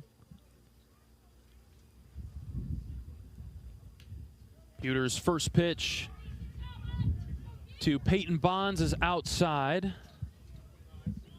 Illinois 6-2 over Michigan, top of the 9th, trying to avoid getting swept. Here's the 1-0. Ground ball up the middle. High chopper. Mitchell's got it. He steps. He throws. One away. Good start. Well, that's you think about that too. Iowa not only, Rutgers scores 2 in the bottom of the second to tie, but has a runner thrown out at the plate. And so, Iowa takes that momentum into the dugout, lead off single, move him around, and then looks like you might strand him, and instead Beaman scores. So capitalize on that now. Quick first out. That brings up Ty Doucette, left-handed hitter. He hits it on the ground over to second base. Swales is there, and that's another quick out. 2 away. UCLA was up 11-1, scored 11 runs in the top of the second inning. Oh wow! And you thought, well, okay, run rule on a Sunday, that'll be great. It's 11-5 now, so not that Maryland's threatening yet, but still in the game.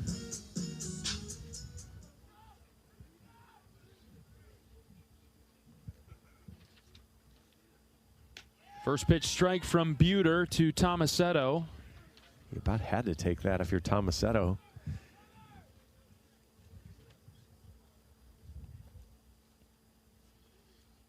Base is empty and 2 outs. The 0-1 from Buter. Strike 2. Maybe didn't have to take that one, but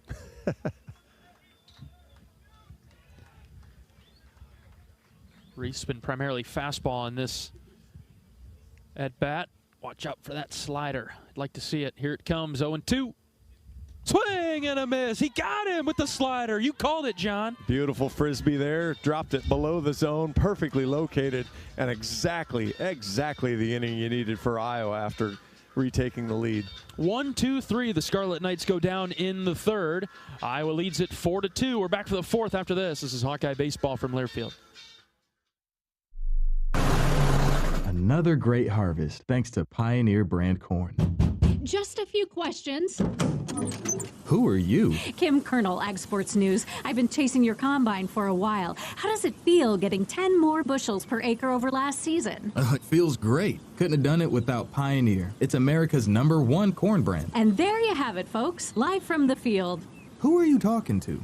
Pioneer. Your best year starts here. Learn more at pioneer.com/letsgrow. Across Iowa, you don't have to look far to find a bank that's got your back. From just around the corner to the next town over, hundreds of neighborhood banks are going the distance to ensure your future looks brighter than ever. By providing jobs, supporting local businesses, strengthening communities, and helping your dreams become reality. Here, the life you build is backed by Iowa banks. See how banks are making a difference near you at iowabankers.com.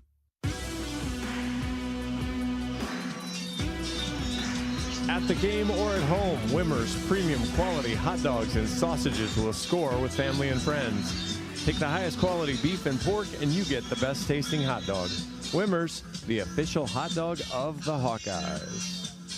Mitch Wood will lead off for the Hawkeyes. Ben Swales, Jackson Frost will also bat. The top of the order patiently awaits, hoping to bat here in the top of the fourth with Iowa on top 4-2. Zach Gleason back out for his third inning of work.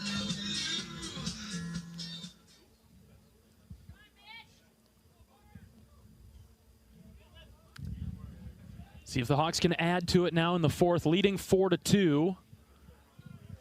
Gleason out of the windup. First pitch to Wood. He shoots to the right side. It's caught by the second baseman, Tomasetto. One pitch, one out. He saw a good fastball and he drove it. That's 103 off the bat. Big news in Lincoln. We heard from Steven and Matt on their drive over there yesterday to cover the men's basketball team. Iowa beats Nebraska in Lincoln 83-68. Big time road win. The Hawks make it into the Big Ten tournament. There's more basketball to be played for the men's team. Yeah, that was literally a play-in game for the Big Ten tournament. Breaking ball misses outside 2-0 to Swales. And, you know, that arena has been a tough place to play for visiting teams. And so Iowa comes in and does a job. The Hawks were down by, I believe, 8 in the first half. Swales fouls it off straight back, 2-1. Took control in the middle of the first half and then just never took the foot off the gas. Complete performance for the Hawks. Really happy for the men's basketball team. And they'll get another game to their season. That's been great. Peyton Sanford, Evan Bronze. I mean, guys that just have given everything to the program. Hasn't worked out the way they wanted, wins and losses, but oh, geez, Louise. Low strike keeps Swales in the box. Counts 3-2. We've had a larger strike zone today. It's been consistent. It's just been larger. Really good job by Swales. That one was just too far too low, wasn't it? He draws the walk. Gets good support from the dugout. Jackson Frost.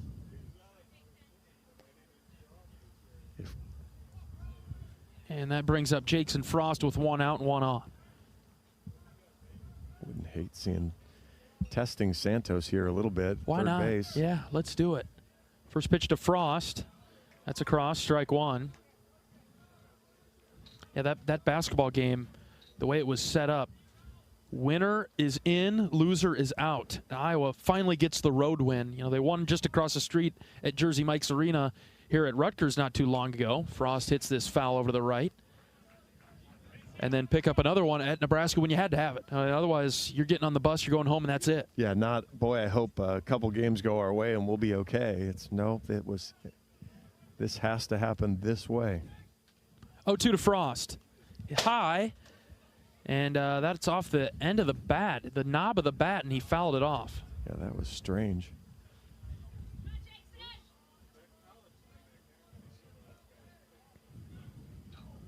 Swales at first base. He takes off. The 0-2's in the dirt. Throw down to second. Swales beats it with ease. Boy, he was leaning the whole way. I thought maybe he was bluffing, but he took off, and no question he's able to get in with the stolen base. Well, I think you steal that base there almost as much on pitch selection. The up and in fastball, so you're like, okay, they're not doubling that up, so we're going to bet on an off-speed pitch, and sure enough, he throws that off-speed pitch in the dirt. Just a tough pitch to throw. 1-2 to Frost. Swing and a miss late on the fastball. Way behind 89. I think Frost was thinking breaking ball and off-speed there. I hope so, because he didn't have that timed up very well. Yeah, and that's we saw it yesterday. Iowa hitters were on time for the fastball. We saw it Friday. They were not. It's been a little bit of a mixed bag here today, and so hopefully you get a little bit more on time here as we get to the middle of the game. Swales with a huge lead at second base. Top of the order, Wilmus in the box for Iowa. Off speed called a strike. Oof. Outer portion of even today's zone. I refuse to comment. I'll keep it light. 0-1 on Wilmus, who's been on once today. Walked in the first. Long pause from Gleason, the pitch. That's high.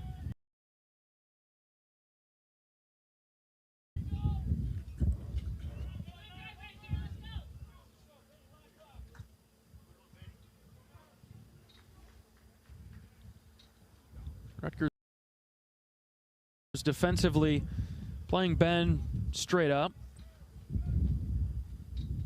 1-1. Downstairs, 2-1. Yes. Swales is going to score on a hit to the outfield. He's got such a good original lead and then taking a very aggressive secondary leads. So any ball that finds the green turf will score. Ben chased a pitch low and chopped it foul over to the left. Sitting close to the dugout's kind of fun because you heard Coach Sutherland tell him the pitch before, seeing it well, and then you heard him when he swung at that one giving, ah. Yep. Probably lower than today's zone would allow to be called a strike, and now it's 2-2 on Wilmus. Here it comes from Gleason. Chopped right back to him. Gleason comes off the mound, picks it up, underhand toss to first to get Wilmus. The Hawks can't add anything. In the fourth, it's 4-2 Iowa. We're back after this. This is Hawkeye Baseball from Learfield. I'm Nick Jackson. I play linebacker here at the University of Iowa. On the field, I stop the run, I make the tackle, I drop in coverage. 3rd down 11. Straight back to pass to Sullivan. He's running for his life. Down he goes. That's a loss of another 6. Nick Jackson. Off the field, I help my body's defense by choosing vaccines that are right for me. Ask your doctor or healthcare provider which vaccines are right for you. A message from Iowa HHS. The passion, the tradition, the rivalries. SiriusXM is your destination for all things college sports, and we've got you covered. On SiriusXM College Sports Radio, there's complete coverage of every major conference, including live games, plus 24/7 talk and analysis. So cheer along on the SiriusXM app and listen to your favorite team anywhere. And now you can get 3 months of SiriusXM free. Subscribe now. See offer details at SiriusXM.com/College Sports Radio 24. As a proud sponsor of the Iowa Hawkeyes, U.S. Cellular wants you to make the most of today by choosing game day traditions first and scrolling later.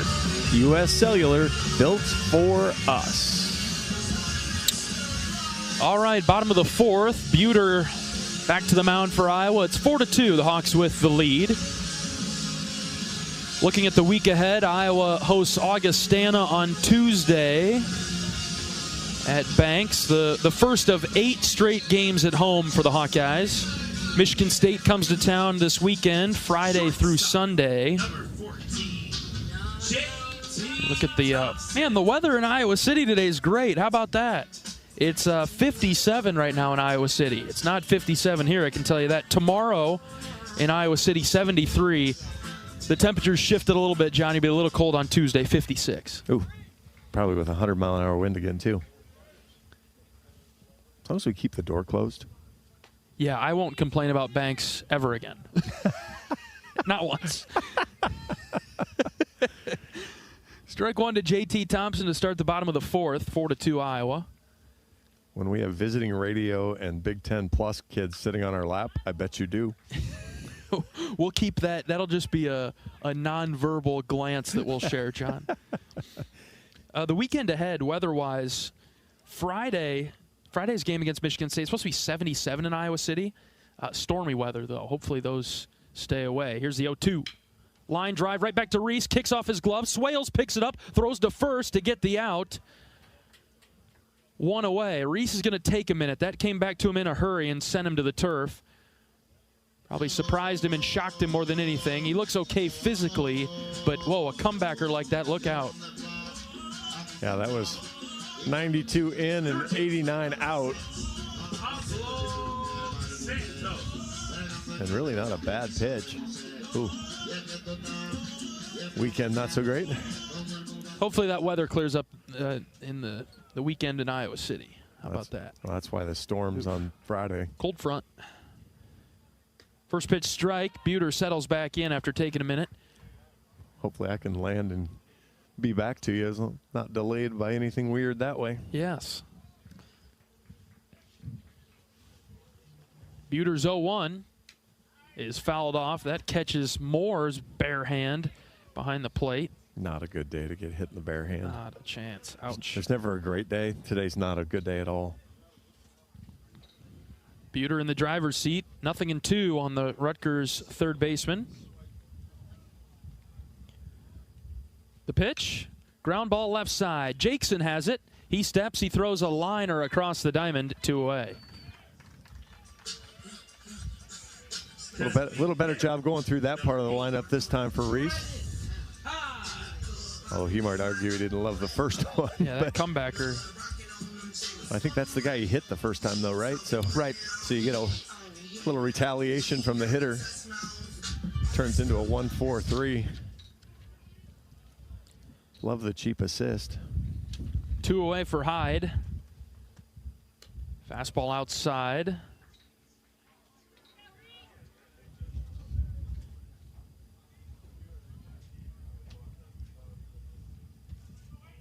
Hyde singled in a run in the Rutgers second. Fouled off, straight back.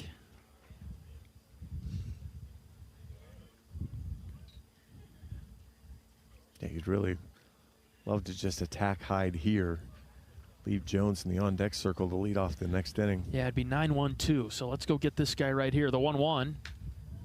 Ooh, just high and out. Seen that be called a strike today, but not this time.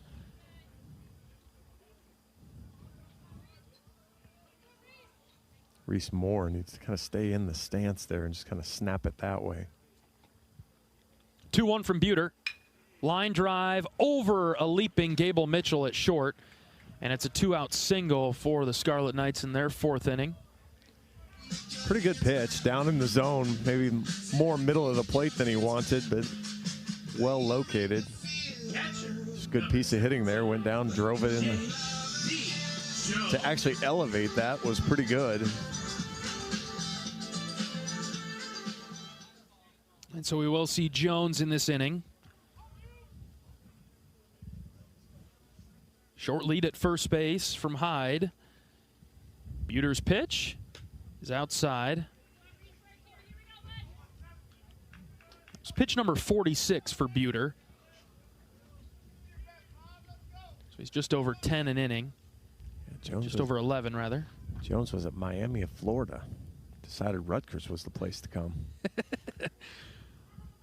1-0 is a called strike. Really good pitch from Buter on the inner third. Ooh. Miami to Piscataway. That's some sort of business decision, isn't it? Scored a 34 on his ACT. Okay, this is a sharp kid.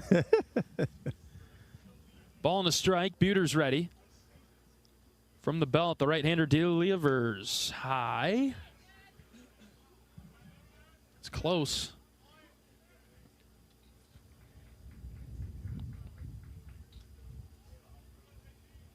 Yeah, played 2 years at Miami. This is his second year here at Rutgers. 2-1. It's grounded foul in the box. And Reese is 1 strike away from getting the Hawks through the fourth. And from Colorado. So really an interesting path. Colorado to the U. And then just went up the coast instead.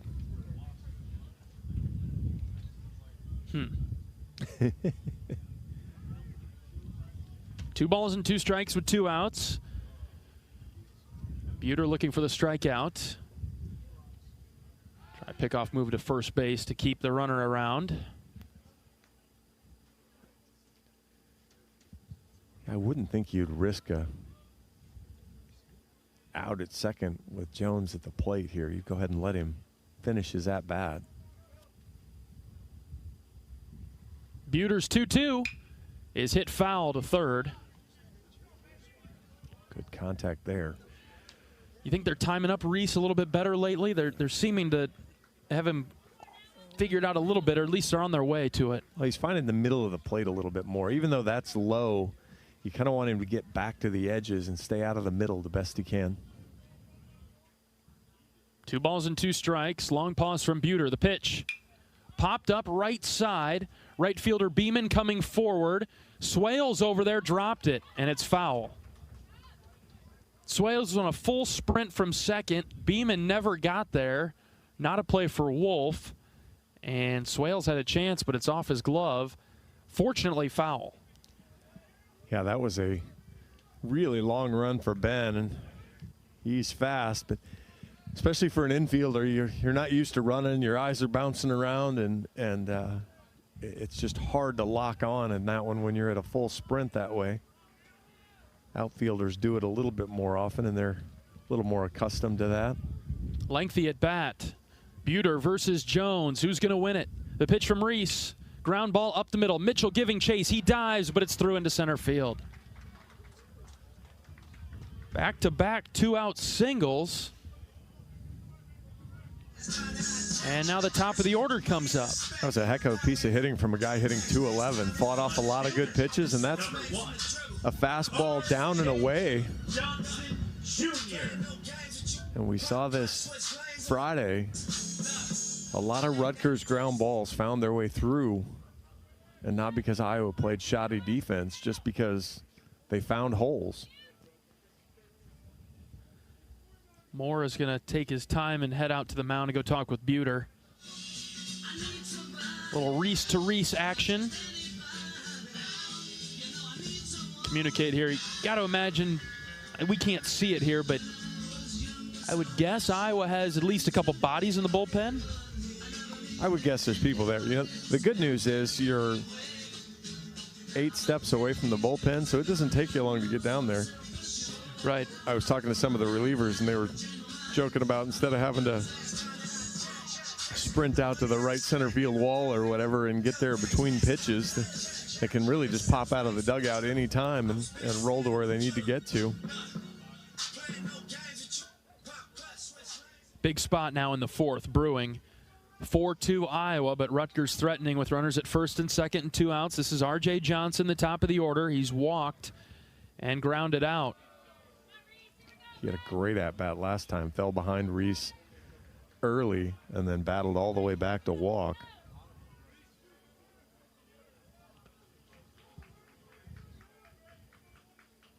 Buter looking for the 3rd out of the inning. The 1-0. Oh, come on now. Called low. Boy, I tell you, 2-0.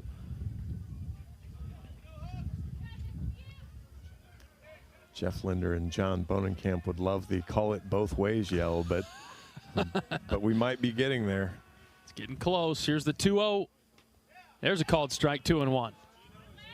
That's in the zone. Good pitch from Buter to stay competitive in this at bat.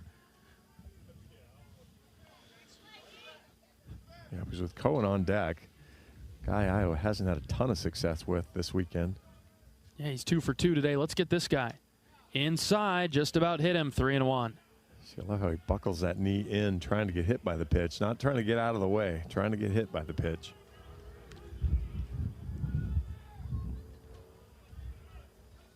Come on, Reese. 3-1. Here's Buter's pitch. Called a strike. Boy, what a call there from Coach Kenny to go off speed, low outer portion of the zone, get the called strike. And now it's a full count. Runners will be in motion with 2 outs. Buter comes set, the right-hander from the belt, kicks and fires just outside. Ball 4, and the bases are loaded for Cohen.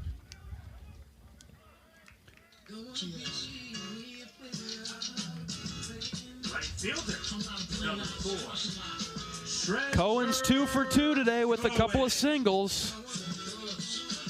And a base hit for him could tie this game up. It's 4-2. Hawks holding on in the 4th. 1 for 3 yesterday, 2 for 4 in the win on Friday. Time called, and Coach Kenny is out of the Iowa dugout, making his way to the mound. He's going to go talk with Buter.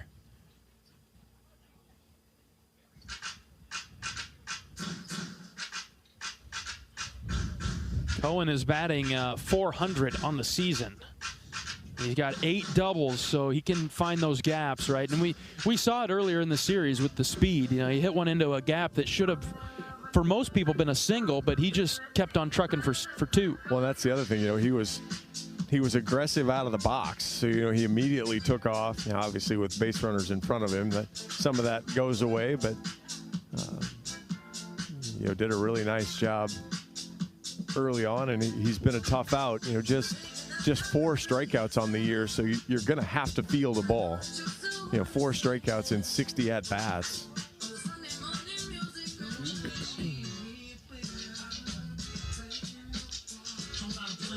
I'm not sure. Yeah, Iowa pitching has not struck him out this weekend, so. Make a play here. Rutgers out hitting Iowa 5-4, but Iowa leads 4-2 for now. Buter back on the rubber. We're ready. Bases loaded and 2 outs. Buter versus Cohen. First pitch from Reese. Here it comes. Low. Good block by Moore.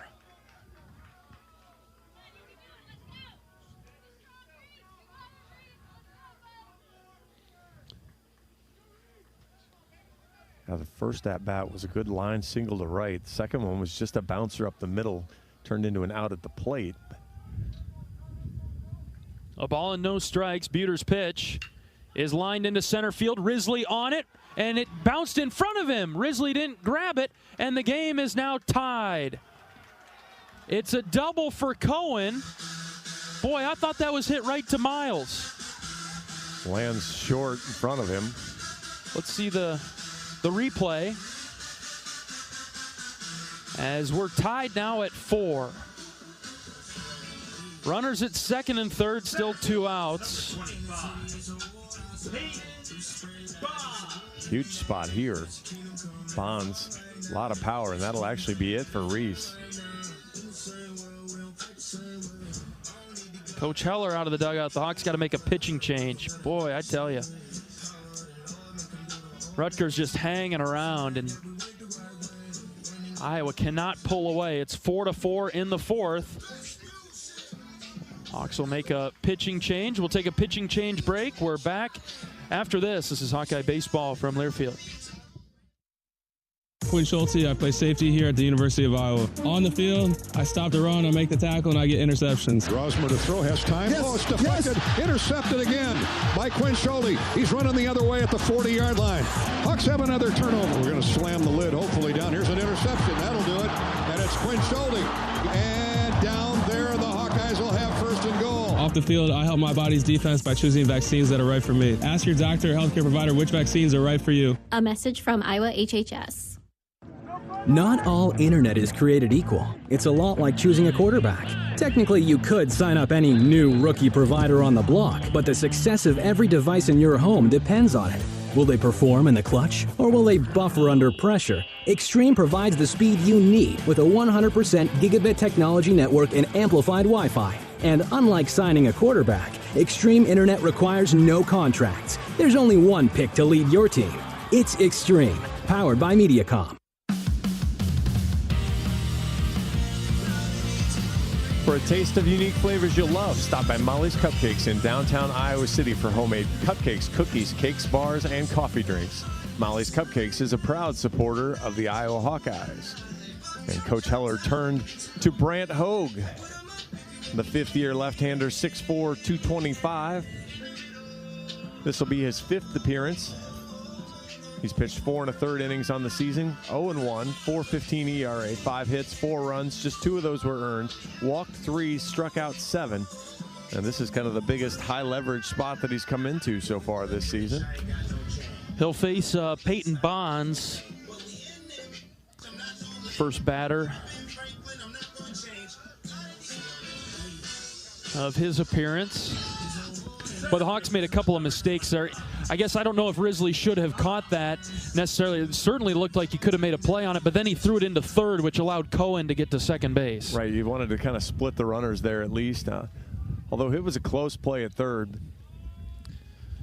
2 in scoring position. First pitch from Hogue is lined up the middle, base hit. 1 run is in, here comes another. Rutgers leads at 6-4. What a mess in the 4th. All of this has come with 2 outs. It was 2 quick, easy outs for Buter, and now 4 of the last 5 hitters have gotten base hits. You mix in a walk, and the Hawks have given up 4 runs. It's 6-4. Yeah, now you got to find the momentum again. You're still, obviously, it's still an extremely winnable game, but now you're going to have to climb a hill.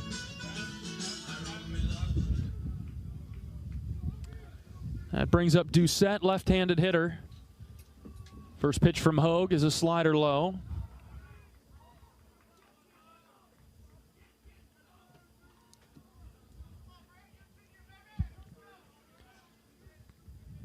Bonds, who's had a slow weekend, comes up with the clutch hit there to give Rutgers the lead. 1-0 pitch from Hogue. That's a strike at the knees, 1-1.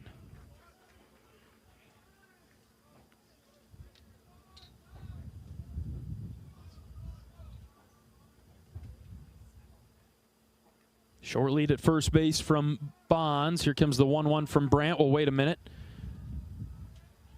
Throw over to first base so that Bonds can stay around the bag.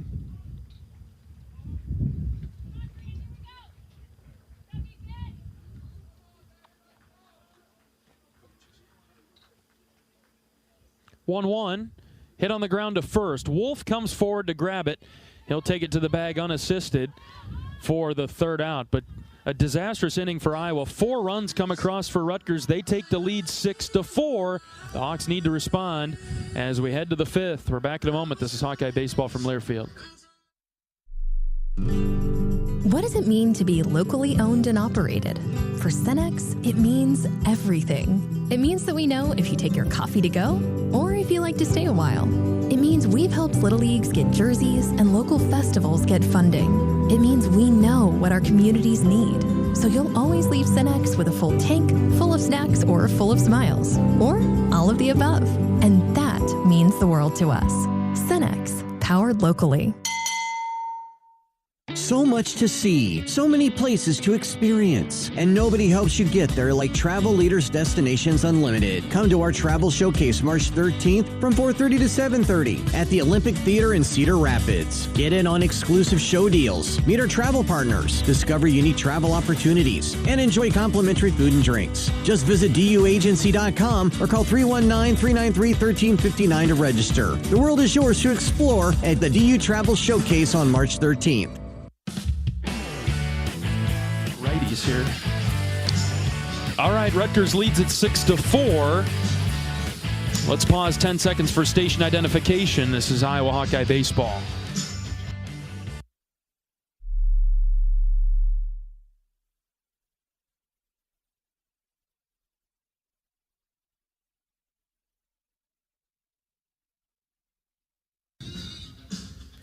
Hey, Hawk fans, a Luca Garza meet and greet in Minnesota, plus VIP game tickets to the Timberwolves versus the Phoenix Suns could be yours when you enter non-winning, feeling lucky scratch tickets into your Iowa Lottery VIP club account.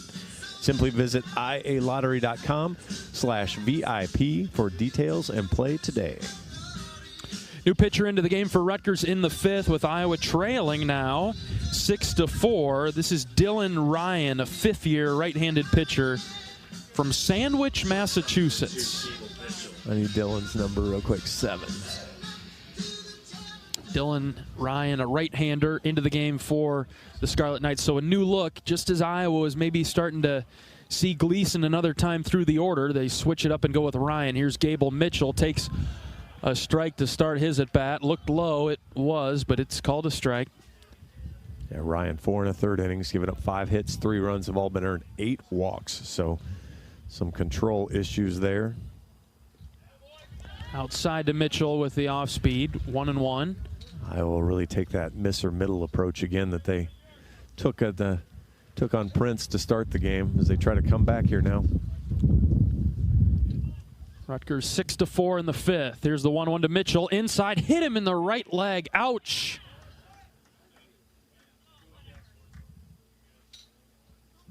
Mitchell got out of the box and then took off all of his equipment and launched it over to the dugout. That's going to hurt. Yeah, we talked about that yesterday with Doucette. Came on the air today. And unfortunately, I think it missed his knee, hit more muscle, but Still not going to feel good.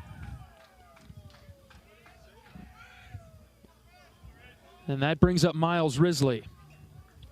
0 for 1 today with a walk. Risley takes one up and in. He's hit by the pitch. Couple runners on now for the Hawks. Some chirp from the first base dugout. Iowa active. You know, they're trying to pull some energy and momentum back onto their side. We're going to get a mound visit already. There is a right-hander that's actively throwing in the bullpen.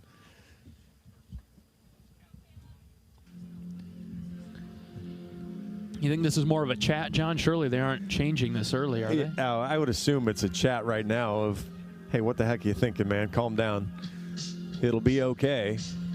I mean, Ryan is, you know, he's a grad student. He's been around the block. So it's not like, oh, he's a freshman that's going to be blown away by the atmosphere here by any stretch. Coach Sutherland calls timeout. He's discussing strategy along with Coach Heller. To really anybody that'll listen. Everybody seems to be out of the dugout listening to this. Come one, come all. Yeah. What do you think about a bunt possibility here for Caleb Wolf? Love it. We talked about, you know, Caleb is he's in good contact mode, but it's a lot of ground balls. And he's shown himself to be a phenomenal bunter. So, and with Jackson Beaman on deck. The other thing, we heard this in scout, don't be surprised for him to show bunt and pull it back. And get active on the base paths, you're saying? Yes. Okay. Santos at third base. He's in on the grass. First and second, nobody out. The pitch to Wolf. Strike one. No sign of a bunt there from Caleb. No, I think everybody was kind of watching to see both teams kind of playing chicken a little bit. See who shows their hand here. Ryan went to his mouth again. And he quickly got on the rubber before Caleb got his eyes up. Ryan's pretty frustrated out there. He didn't like that stoppage of play. No balls and a strike on Wolf. The pitch to Caleb. He shows the bunt and he missed. 0-2. He got a great pitch to bunt, too. I don't know if we're bunting to hit there. It was a late commit. And now he's down in the count 0-2. Long pause. Here's the pitch from Ryan. Scooped foul over to the left. Caleb stays alive. That's a pretty good pitch from Ryan. Shortstop's holding Mitchell on. He can get a bigger lead. Hopefully Riz can get a good jump off first without being held on as well. Plenty of room left side for Wolf. I guess the shortstop shades back over to his original position. The 0-2 is high. Not much of a chance on the off speed. Caleb's 0 for 2 today with a couple of ground outs. Say the umpire just flat. I couldn't see. He didn't flash his fingers high enough. I thought he called a ball earlier on when he went to his mouth. 1-2. Hit down the line and left, and that'll angle foul.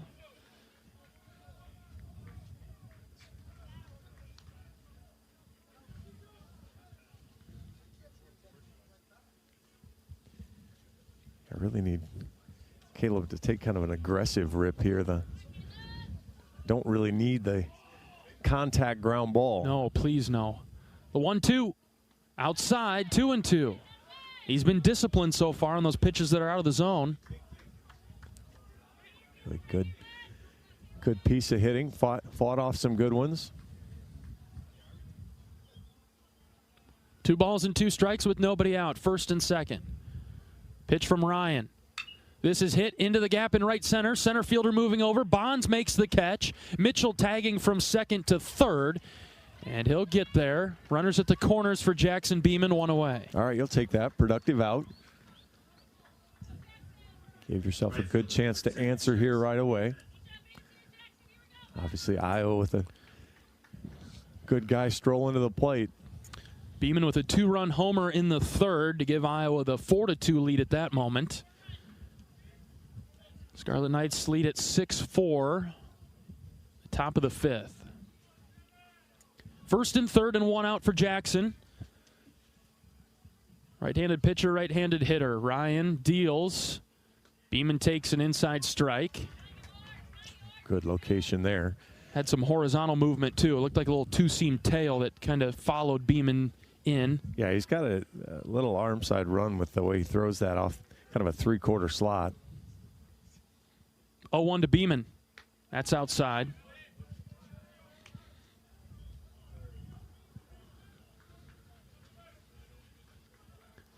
Again, now if you're Jackson, you have to understand how they're trying to attack you again. Moving you in and out. Watch for something to change here. 1-1. Inside, ball 2. All right, maybe you got squeezed a little there. Breaking ball that didn't snap down enough. Home plate to be umpire called a strike. Yeah, home plate umpire gave the signal of in to the Rutgers dugout. 2-1 on Beaman. The pitch. There's a strike. 2-2. That might have been the best pitch he was going to see in the at-bat right there. Didn't think about a fastball as the primary option coming in. Didn't commit to it. 2 balls and 2 strikes now for Beaman.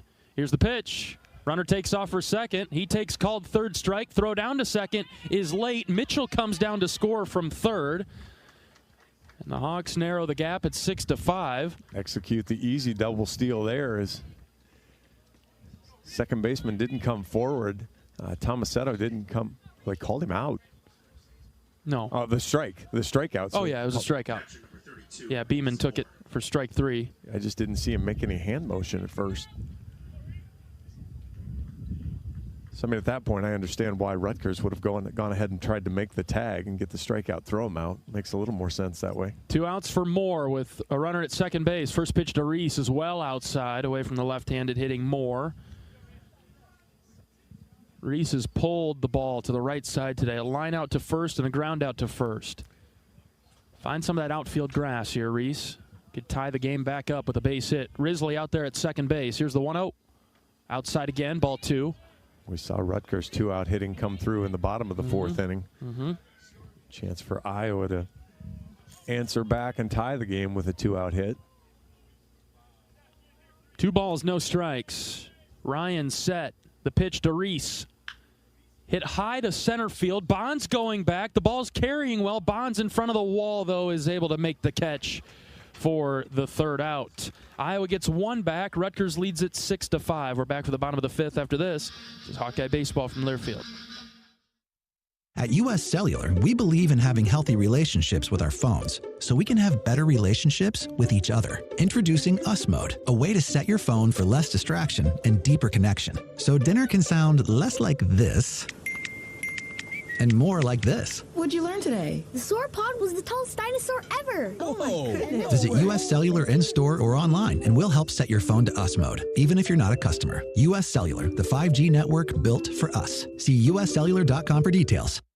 Brown Deer Golf Club offers a pure golf experience. Manicured bentgrass fairways with tees and greens carved into gracefully rolling landscape. Challenging, yet extremely playable. Improve your game with PGA instruction and our full-service pro shop. Treat yourself to Bunker's Bar and Grill for lunch or dinner. And our scenic Greenview Banquet Room is perfect for weddings or any special event. Brown Deer Golf Club, a stunning country club setting at affordable public rates.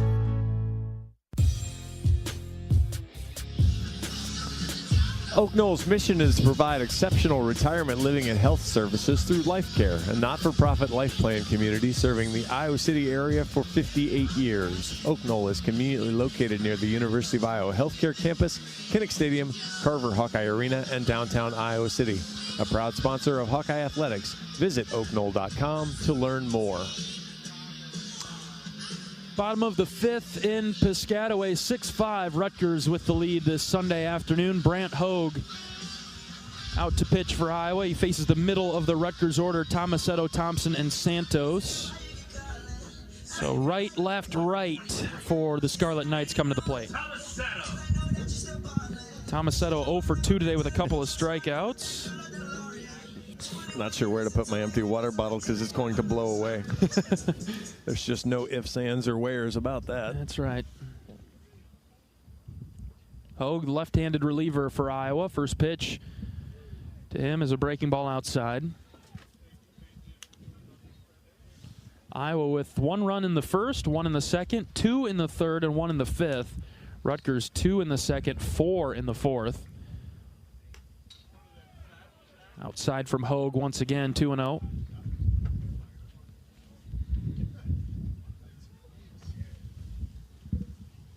It is frigid. Yeah, I'm not sure whether I want to. I'm using the parka as a blanket. That's a cross for a strike. Good pitch there from Brandt. But I'm afraid if I take it off, my legs are going to get cold, and if I actually wear it like a parka. So I'm the first world problems we're having at this point. You're trying to play the middle. 2 balls and a strike on Tomasetto. Brandt's pitch. That caught the edge. Strike 2. Ooh, the edge of what? Yes. I might go as far to say today has felt like the coldest day. Yeah, even though the temperature is better. 2-2. Where'd that miss? Boy, I tell you, called inside for a ball. He's just nodded over inside. I mean, he's not right, but his strike zone has really shifted to the outside. 3-2 from Hogue, and that hit him. So we had said that he was consistent early. Now he's getting inconsistent. It's causing problems. Yeah, see, he was calling the inside part of the plate earlier. He's not anymore. And one of the holes where Iowa wanted to attack was the inside part of the plate because Rutgers tends to dive out over the plate. And so if you're not going to get that inside strike call, it becomes very difficult. You basically have to pitch to barrel, and that's not fun. Runner at first and nobody out for J.T. Thompson.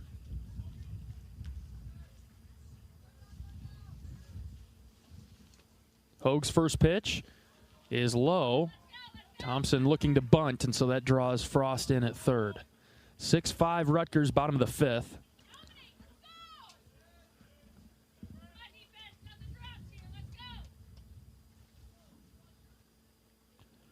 Here's a bunt to the first base side. Hogue comes off the mound. Barehand flip to Wolf is in time to get the out, and the runner Tomasetto gets to second base. Sliding into first base is so dumb. Yeah. Because not only do you not get to first base sooner, but you've now taken yourself of Hogue has to make a throw that might hit you, and now it doesn't have any chance of hitting you because you're much lower. So you've taken a couple of options of turning that into a base hit. Runner at second with 1 out. The batter is Santos from the right side. Hogue's first pitch is waved at and missed. He got him to chase, 0-1. But putting up a 0 would go a long way for the Hawks. In a game with a lot of scoring opportunities for the Scarlet Knights.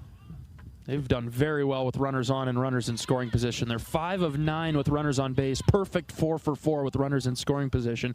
Iowa is basically the opposite. 2 of 13 with runners on. 2 of 11 with runners in scoring position. And Santos is getting called to the principal's office now after he waves at that one. 2 pitches that were very much out of the zone from Hogue that Santos was not able to have a good read on. So Coach Owens at third is having a one-way conversation with him. Well, we talked about this yesterday, too. After the game, Rutgers was in left field for a very long time. We were pulling out of the parking lot. The bus was pulling out of the parking lot. They were still out there. There were words being spoken, and I imagine they were only getting spoken by one person. So far, the message has been delivered loud and clear. Rutgers playing much better today. Great snag from Reese Moore there on an off-speed pitch. Brandt just had a hard time. Kind of left those out in the left-handed batter's box a couple times. 1 ball, 2 strikes on Santos.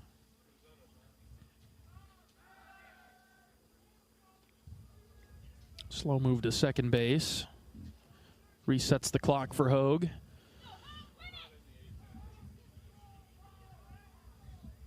Again, just a couple strikeouts today for Iowa pitching.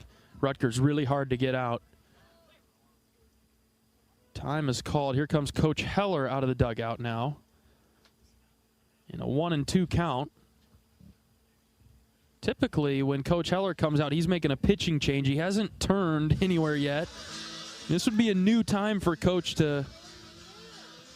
Yeah, I'm not sure why the runner thinks he can go. He assumes a pitching change, too, with Coach Heller.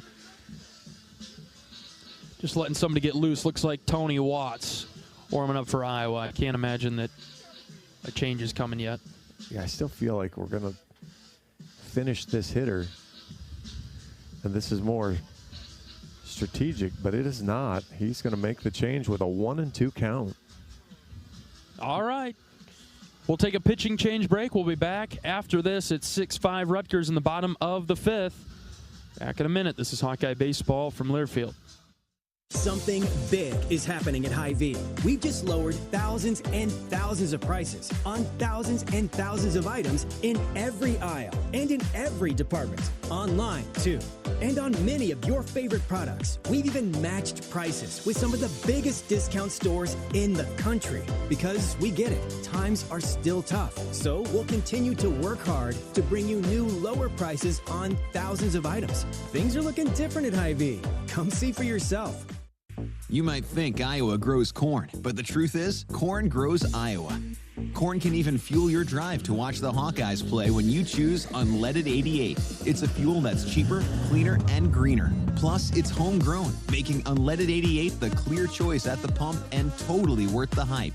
So as you head to cheer on the Hawkeyes this season, don't just fuel up. Pump it up with Unleaded 88. Find Unleaded 88 at a station near you. Go to iowacorn.org/88. Hawkeye Baseball is brought to you by Brown Deer Golf Club in Coralville, featuring Bunkers Bar and Grill. Enjoy a great Bunkers menu with burgers, chicken salads and wraps, and Gimmy's Pizza and Wings, a new pop-up menu at Bunkers that's all about savory pizzas and mouth-watering wings. To-go orders are welcome, as are you and your family at Brown Deer Golf in Coralville. New pitcher into the game for the Hawkeyes. This is the right-hander Anthony Watts. Celebrated his birthday yesterday. Sees his first action of the weekend today. A right-handed junior from Clive. Watts into the game for the Hawks. 6'4", 175. He's made 4 appearances on the year. He's 0-1. 8.53 ERA, 6 1/3 innings, 5 hits, 6 runs have all been earned, 5 walks, 9 strikeouts. The Hawks will really need Tony to get in the zone, effectively in the zone, as Rutgers shows that they'll hit mistakes, but you can get them to swing and make soft contact away. Watts enters the game with the count being 1-2 on Santos with 1 out and a runner at second base. Rutgers leading in the bottom of the 5th, 6-5. This has been a back and forth game. Iowa led 2-0 going to the bottom of the 2nd. Rutgers tied it up in the bottom of that inning.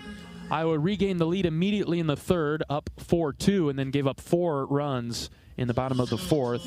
Iowa chipped in with 1 in the 5th, and so it's now 6-5 Rutgers.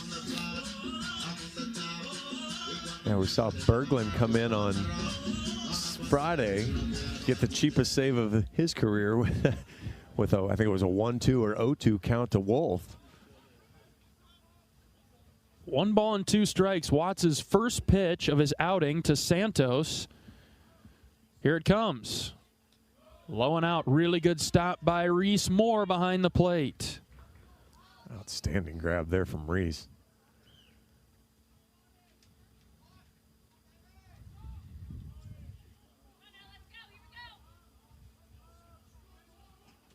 Two balls and 2 strikes. Watts checks the runner at second. The pitch. Ground ball left side. Frost gloves it.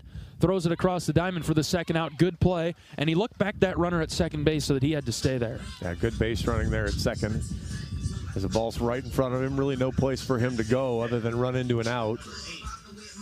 Good job from Gable Mitchell then to rotate behind so that there was somebody covering third. And the first out with a runner in scoring position for Rutgers.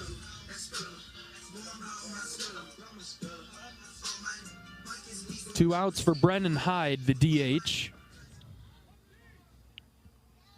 He's been on a couple of times today. Wants the tall right-hander, delivers a strike. Firm fastball. Good part of the zone. Dots the low outside part of the corner.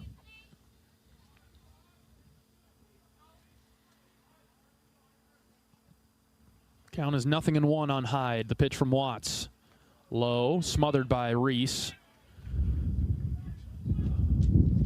Man. It's an ice box out here today. Even all the scouts behind us have kind of rolled in now to get protected from the wind. They're no dummy. They've been around the block.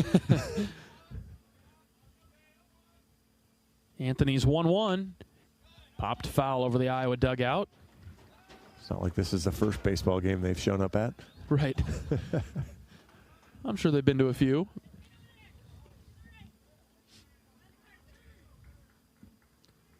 Big spot here. Get back in the dugout if you're Iowa. Try to get that next run back. Watts set with the 1-2 pitch. Here it comes. Low. It's a really good pitch. Hyde got started, but was able to trust his breaks. Just a 227 hitter, but he's got a couple of good singles to left today.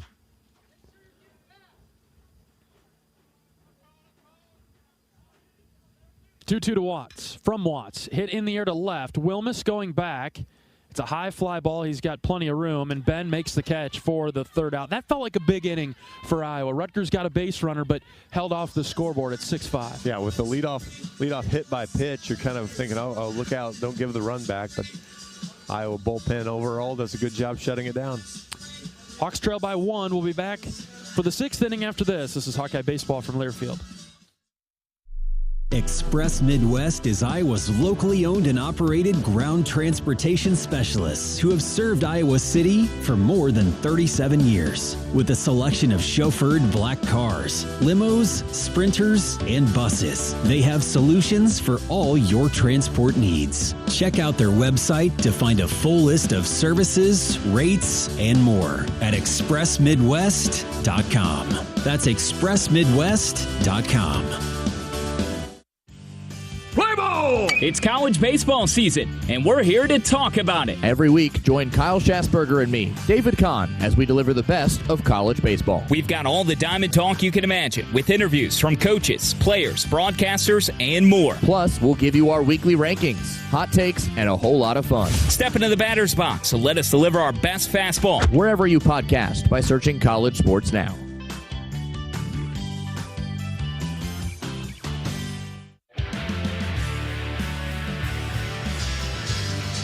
Join the swarm and team up with Iowa athletes to support local charities. Make a difference today. Visit iowaswarm.com to learn more. Top of the 6th inning, Iowa trails Rutgers 6-5. Wood, Swales, and Frost due up for the Hawks in this inning. See if this trio can set the table. Be a good turn the lineup over again. Iowa scored in 4 of the 5 innings, but just single runs, kind of just putting 1-2-run home run, but just kind of putting some things together. Be nice to kind of build one of those big crooked numbers again. Ryan pitches for Rutgers. Right-handed pitcher, right-handed hitter. Slider out. Ball 1 to Mitch Wood, who doubled and scored in the second. He lined out in the 4th. 1-0. Outside, ball 2. Disciplined approach. Get on base. Keep the pressure on Rutgers here. You know, the later you get into the game, the more likely you see, maybe Mazza, but Berglund for sure. 2 O's across, 2-1. And you don't really want him to get to Berglund late. You want to force their hand, have him come in earlier. Yeah, force him to get more outs than the original plan. 2-1, Wood tapped foul over to the left.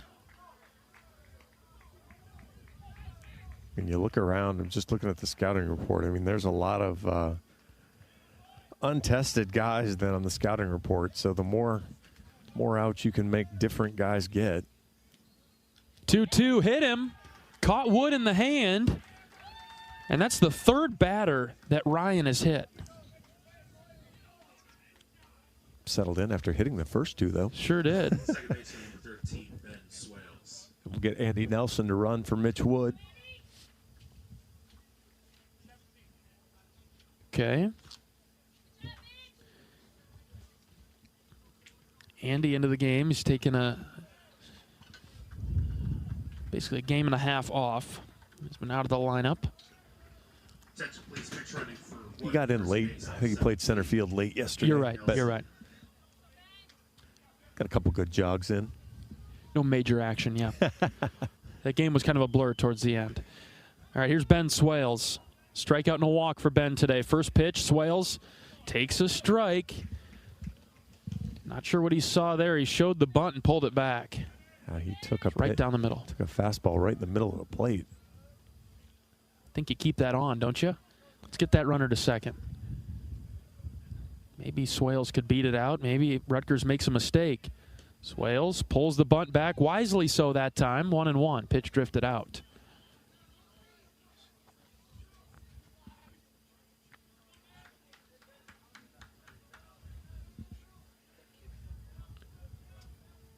Nelson at first base, the 1-1. Outside again, ball 2. Maybe that's why he pulled it back. Just test the theory a little longer.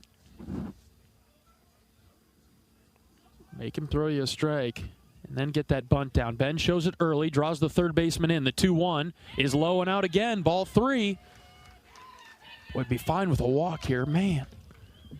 Well, we talked about it in the first inning. You know, sometimes when a guy's just so wild, giving yourself up for an out isn't necessarily the play. 3 balls and a strike. The pitch to Swales. Outside, ball 4. Okay. Now you may ask Jackson Frost to do it. Yes, he can try to bunt. And he's going to probably see a new pitcher to do it. See if anybody... Yep, he's out of the dugout already. Making his way to the mound, the pitching coach for Rutgers. He makes the changes for the Scarlet Knights. And that door is opening up down the left field line. Rutgers going to the bullpen. Iowa threatening again, this time in the 6th. It's 6-5 Rutgers. We'll be back after this bonus pitching change break. We're back in a moment. This is Hawkeye Baseball from Learfield. The silly moments, the proud moments, even the hard moments. They're what make life remarkable. And they're why Wellmark Blue Cross and Blue Shield is here for every moment. Committed to making healthcare better, more affordable, with more choices for care. And service and coverage that give you peace of mind no matter what comes your way. So you can show up for every tender moment, every brave moment, and every wouldn't miss it for the world moment, knowing that Blue is here for you. Go to wellmark.com/every moment to find a plan right for you. Which schools will take home the prestigious Learfield Directors Cup as the top college athletic programs for the 2024-25 college athletic season? You can follow the standings of your favorite team or alma mater at L Directors Cup on Twitter and online at thedirectorscup.com. Trophies will be awarded in June 2025 to the winning institutions in all college sports divisions. Learfield Directors Cup, the crowning achievement in college athletics.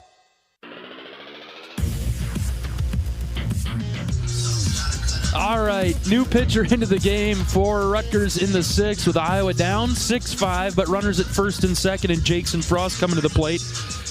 They'll turn to a tall right-hander, Connor Grote-Johann. Third pitching appearance of the year. 3 1/3 innings, 3 hits, 4 runs. Just 2 of those were earned. Walked a couple, struck out 3, gave up a home run against Grand Canyon. Fastball is going to be in the low 90s. He'll throw a slider off of that as well.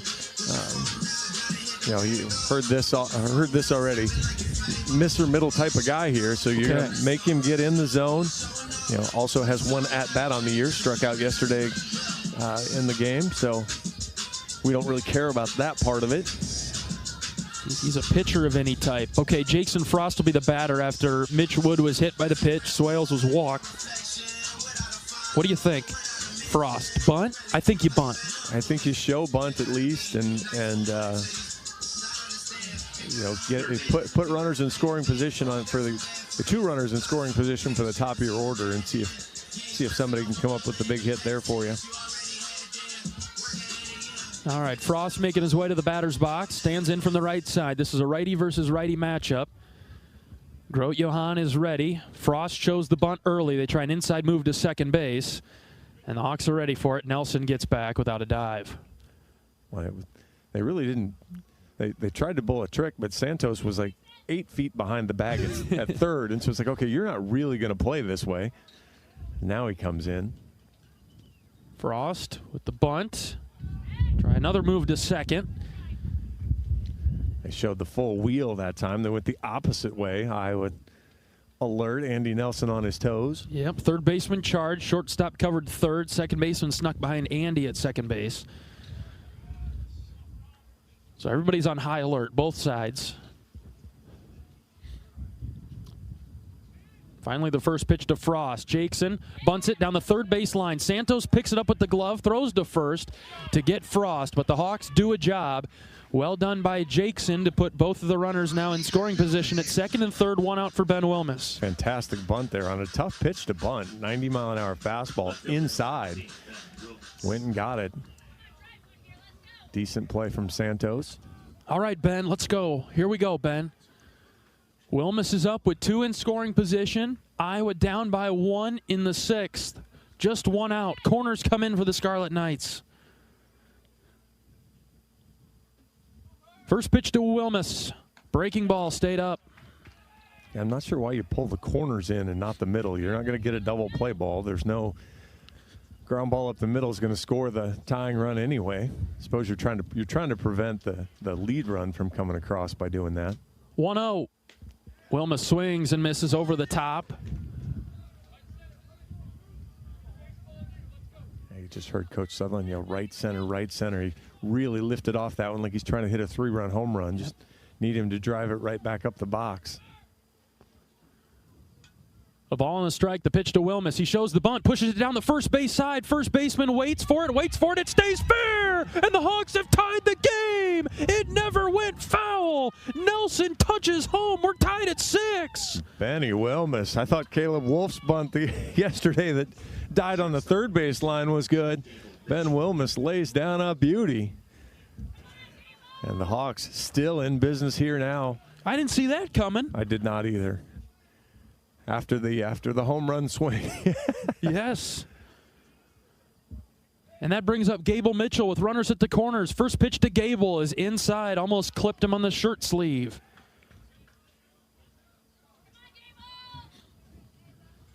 Six to 6 in the 6th. Iowa looking for a big hit here. Runners at first and third and 1 out. 1-0 to Mitchell.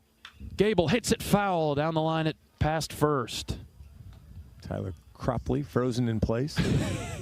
Just aren't we all? For any number of reasons. Oh, man. What's it say about Grote-Johann's move to the plate, John? Maybe Wilmus takes off. What do you think? Slow. Okay. Could have seen that coming. Throw it over to first to keep Ben around the bag. Need more paperweights? I've got a towel, I've got a water bottle, I've got my computer, everything. I've got my phone, I've got my pens, my book. Trying to keep things pinned down. Mitchell bunts down the third base side. Here comes Frost. And Jackson is out at the plate. A glove flip from Santos to the catcher. I'm sorry, that was Swales who's out at the plate. And Coach Heller is going to talk with the home plate umpire about the plate being blocked. I don't know if Swales ever got there. But he's not allowed to block the plate. That's the thing. He can't. You've got to give him a sliding lane. Swales never got to the plate, and this is a conversation with Coach Heller and the home plate umpire. I mean, you're never going to win the argument, unfortunately, but not reviewable. Not reviewable, and I don't think he's going to all of a sudden go, "Oh yeah, you're right, my fault," and change his mind.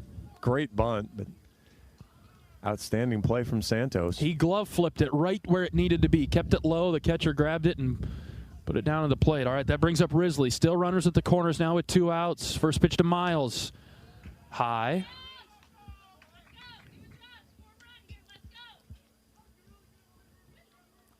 Rutgers pitchers have stopped bouncing to the backstop, but this would be a good time to restart. Yes. Tied at 6 in the 6th.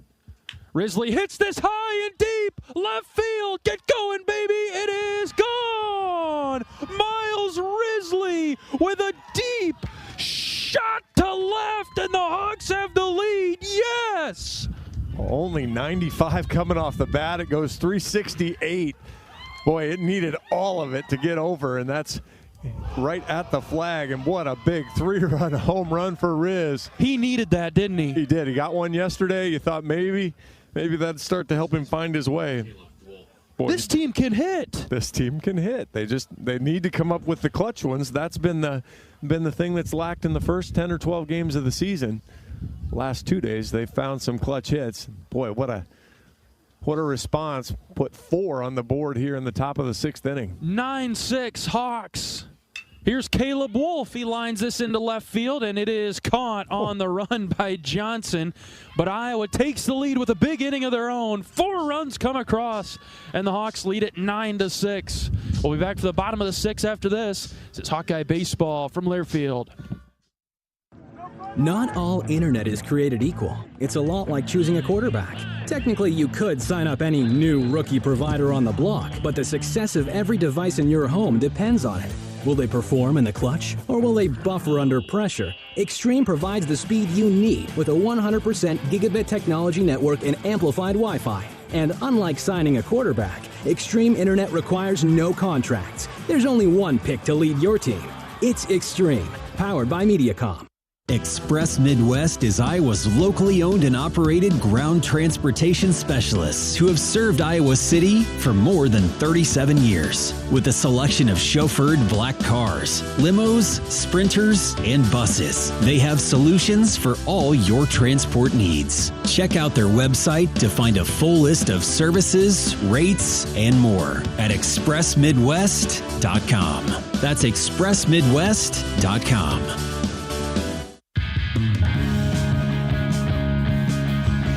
For comprehensive coverage of college baseball, tune to Sirius XM Big Ten Radio Channel 372 in the car and on the all-new Sirius XM app.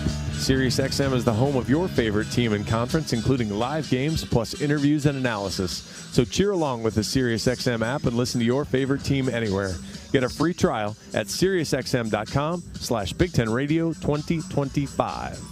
Bottom of the 6th inning at Bainton Field, Iowa out in front now of Rutgers 9-6. Been a back and forth game this afternoon. Now with Iowa back in front, let's keep it there. Let's seal the deal down the stretch.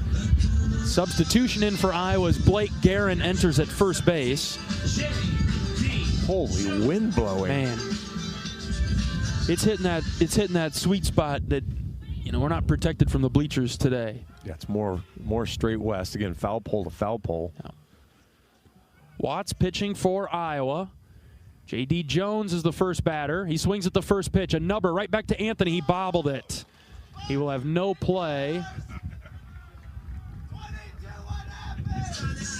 And Jones will reach. What do you think, infield single, John? I would guess so. Just a weird spinner again, and that's... I'm telling you, Iowa's had some of the worst luck on goofy balls back to the pitcher. You're going to score that in error, John. I'm not going to argue that either. But one of those you want to pop off and get in front of it. And then that way, if you miss it with the glove, you can still kind of corral it. Top of the order, R.J. Johnson. He's been on a couple times. Iowa's walked him twice. 9-6 Hawks in the 6th. 1-0. Swing and a miss.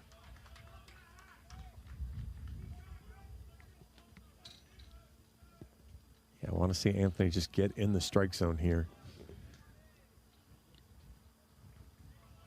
Short lead at first base. The 1-1. High, 2-1.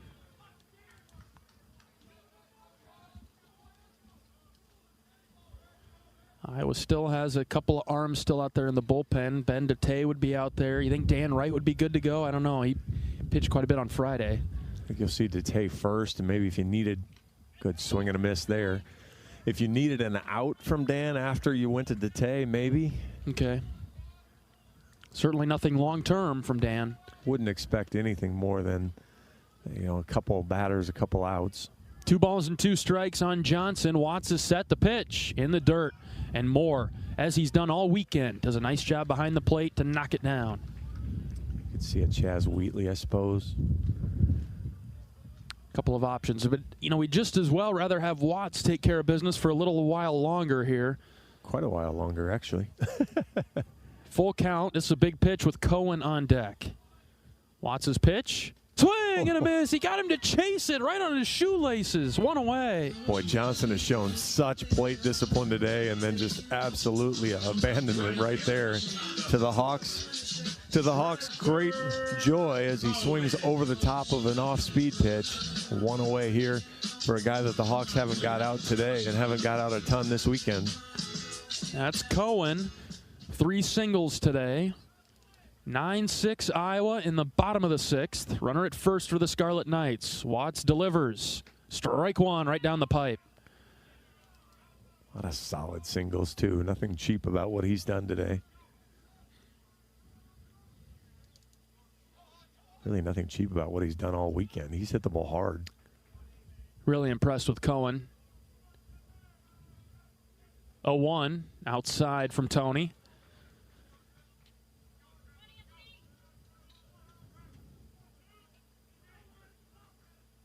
Wind is rippling the flags over to the left. Looks like that basketball game across the street is wrapped up for Rutgers. The 1-1. Ground ball up the middle. Watts behind the back play. Throws it to second for 1. Over to first. Double play. How about that? Electric Avenue, Anthony Watts. And he's greeted by a swarm of Hawkeyes coming out of the first base dugout. Yes. I was trying to figure out how Gable Mitchell was going to get to it. Forget that. He's just got to cover second base for Anthony. Huge play by the Hawks in the 6th. And Iowa's got all the momentum right now. Up 9-6. We'll bring you the 7th right after this. This is Hawkeye Baseball from Learfield. Which schools will take home the prestigious Learfield Directors Cup as the top college athletic programs for the 2024-25 college athletics season? You can follow the standings of your favorite team or alma mater at L Directors Cup on Twitter and online at thedirectorscup.com. Trophies will be awarded in June 2025 to the winning institutions in all college sports divisions. Learfield Directors Cup, the crowning achievement in college athletics. FS Envision Seed Corn and FS High Soy Soybeans provide best-in-class traits and genetics that perform. In farming, bushels matter to your bottom line. Our field-proven products deliver high yields year after year. Get the seed you need from the people you trust. Contact your local FS Envision and High Soy retailer or visit fsseed.com to learn more.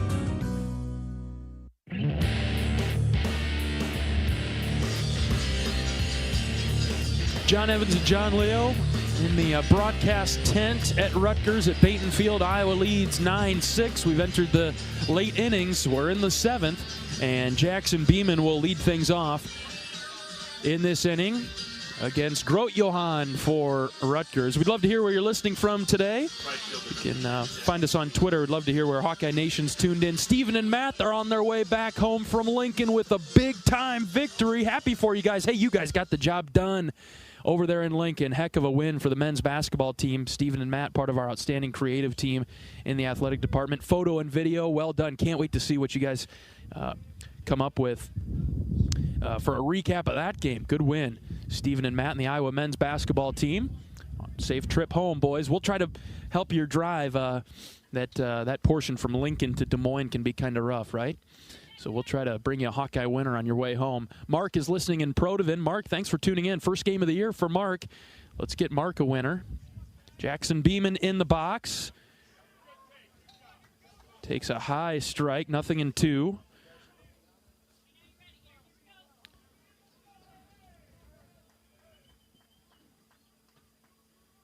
Right-handed pitcher, right-handed hitter. Groot-Johan delivers to Beaman. Breaking ball, check swing. Did he go? He did not. A ball and 2 strikes. Rutgers is out hitting Iowa 7-6, but the Hawks lead in the important category 9-6 in the top of the 7th. 1-2 to Beaman. Ground ball to third and through into left field. Santos reached for it but couldn't get there, and Beaman is on with a single to start the Hawkeyes' seventh. Not too often that we say that Jackson Beaman hits a single. It's usually extra bases for him. But hey, anyway, on for Jackson. Might have been the first time under 100 miles an hour, as that only left the bat at 99. Not any real big arguments. Hawks have scored in 5 of 6 innings. Let's just keep adding to the pile here. The pressure has been consistent and constant from Iowa today. First pitch to Reese Moore. Got a good look at that right below the eyes. Ball 1. Now here's where, as we get to the later innings, we can talk about this because it's the topic. Finish the deal. Get it done. You know, you haven't won the game yet. Reese takes downstairs for ball 2. I know there have been a couple of late leads that Iowa's let slip away. Haven't done a very good job of winning the last 3 innings, and so that's kind of one of Coach Heller's mantras. And let a couple games slip away in Texas with that, and chance here now to seal a deal. You think Beaman's a running threat at all? I don't know if Jackson has a ton of speed. No offense. I just am not sure. I'm truly not sure. I don't think Jackson's going to steal second base right now. Okay. 2-0 for Reese. The pitch inside, ball 3. Right around the belt for Moore. I think he's going to take a second to gather himself before getting back in the box. Short lead at first from Beaman. Grote Johan looking to fire a strike. We'll see if he does. The 3-0 to Moore. There it is, strike 1.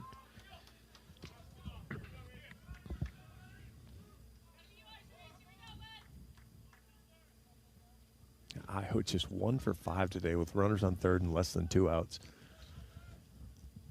3-1. High, ball 4.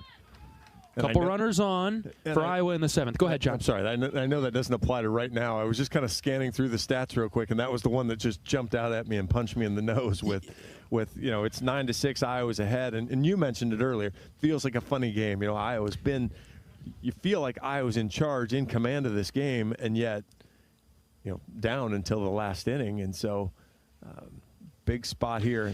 Yeah, I was thinking as we were getting into as we were going through that break that we might look at this stat sheet after the game in the box score, and there are going to be some strange stats. Iowa makes a couple changes. Connor Hennings is running for Reese at first base, so Moore will come out of the game. And then new batter in for Iowa is Colin Coonrod. We learned something yesterday. Yes. I apologize. Been mispronouncing his name. Spelled Coonradt. I said Coonrad. It's Coonrod. Rod. And that was from the mom. We'll take it. She would know. I would hope so. and it's funny because sometimes the players won't tell you, especially maybe a freshman isn't going to tell you. The Iowa staff, they really like what they see from Colin. They give him plenty of opportunities in moments like this. And what a spot this would be. This is, you're getting into insurance territory to keep the foot on the gas. The blood's in the water. Let's finish it. 0-1 to Coonrod is fouled off. No balls and 2 strikes. Runners at first and second for Iowa with nobody out in the 7th.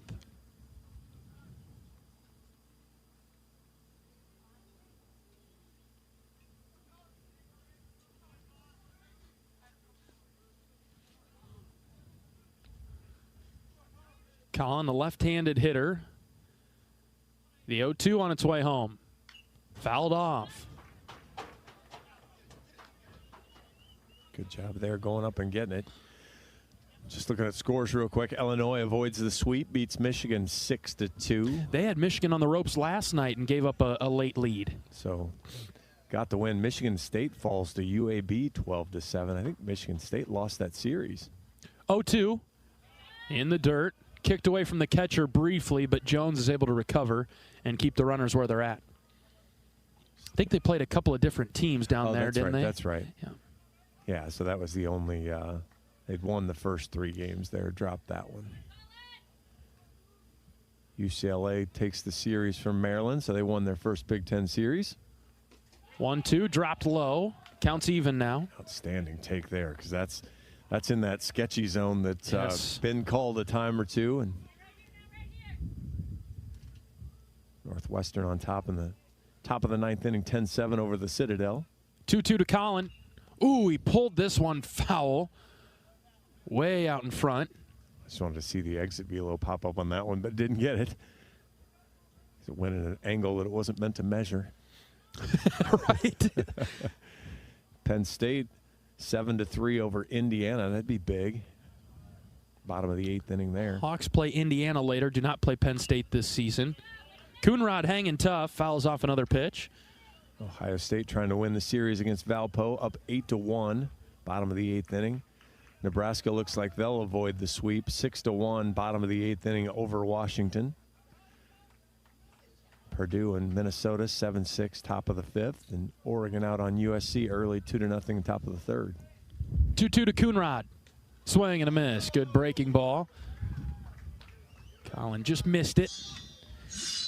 He's out number one. Boy, John, if we pull up the strikeout numbers today for Iowa, you know, not too many. That's just the fifth strikeout of the game for Iowa, and the numbers are a little bit lower, and they haven't really come at major times, I would say. Looks like we're going to get another pitching change. Ben Swales will get to face somebody different more than likely. He's got to hang around at the plate, though, and wait for the official. There it is. 9-6, Iowa leading Rutgers in the seventh. Pitching change break upcoming. We're back in a moment. This is Hawkeye Baseball from Learfield. At U.S. Cellular, we believe in having healthy relationships with our phones so we can have better relationships with each other. Introducing Us Mode, a way to set your phone for less distraction and deeper connection. So dinner can sound less like this and more like this. What'd you learn today? The sauropod was the tallest dinosaur ever. Oh my goodness. Visit U.S. Cellular in-store or online, and we'll help set your phone to Us Mode, even if you're not a customer. U.S. Cellular, the 5G network built for us. See uscellular.com for details. At MidAmerican Energy, our 1.6 million customers depend on our energy 24/7. That's why we work 24/7 to deliver the safe, reliable energy you need. To keep our 99.9% reliability record, we're enhancing our technology, improving resiliency, and investing in critical infrastructure. We're generating power from all available resources to cover any increases in demand. And we're innovating to ensure you always have the energy you need. MidAmerican Energy, obsessively, relentlessly at your service.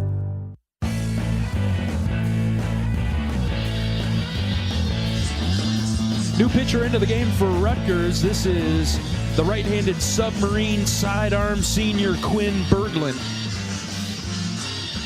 6'2", 195-pound right-hander.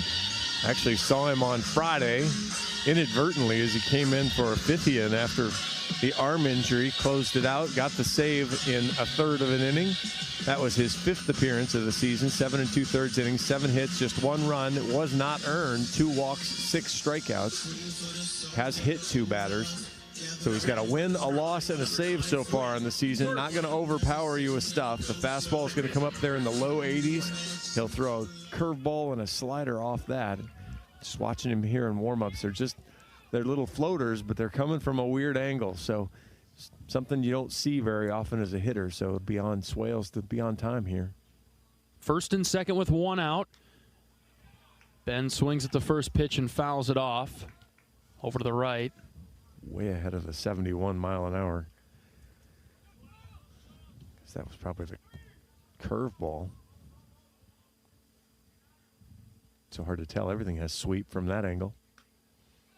That would be his fastball at 83. Zoom, high zoom. and out. Zoom, zoom. Yep. Which is funny because Rutgers has a bunch of big arm guys, and then this guy's kind of been their need and out guy. 1-1 to Swales. Ooh, ripped it foul over to the right. But it's funny when Couldn't you start barrel that up. Yeah, when you start looking for spinners, all of a sudden 84 gets on you pretty quick. Totally messes with the timing. And you find that sometimes that it's harder to hit slow pitching, especially when it's this slow. The 1-2, it's outside. You think about how slow it is coming in, and you think you have to make a massive change, and then you probably make too big of a change. Well, and you get on fastball timing, maybe you do get squared up to it, but then he throws 71.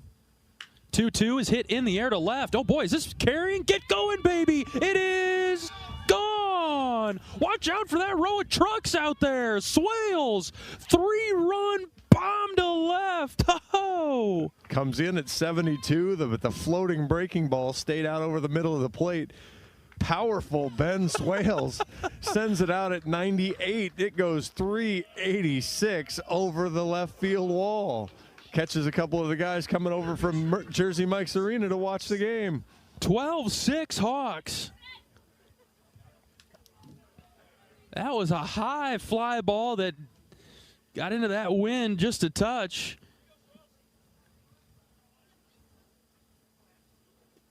And Ben delivers.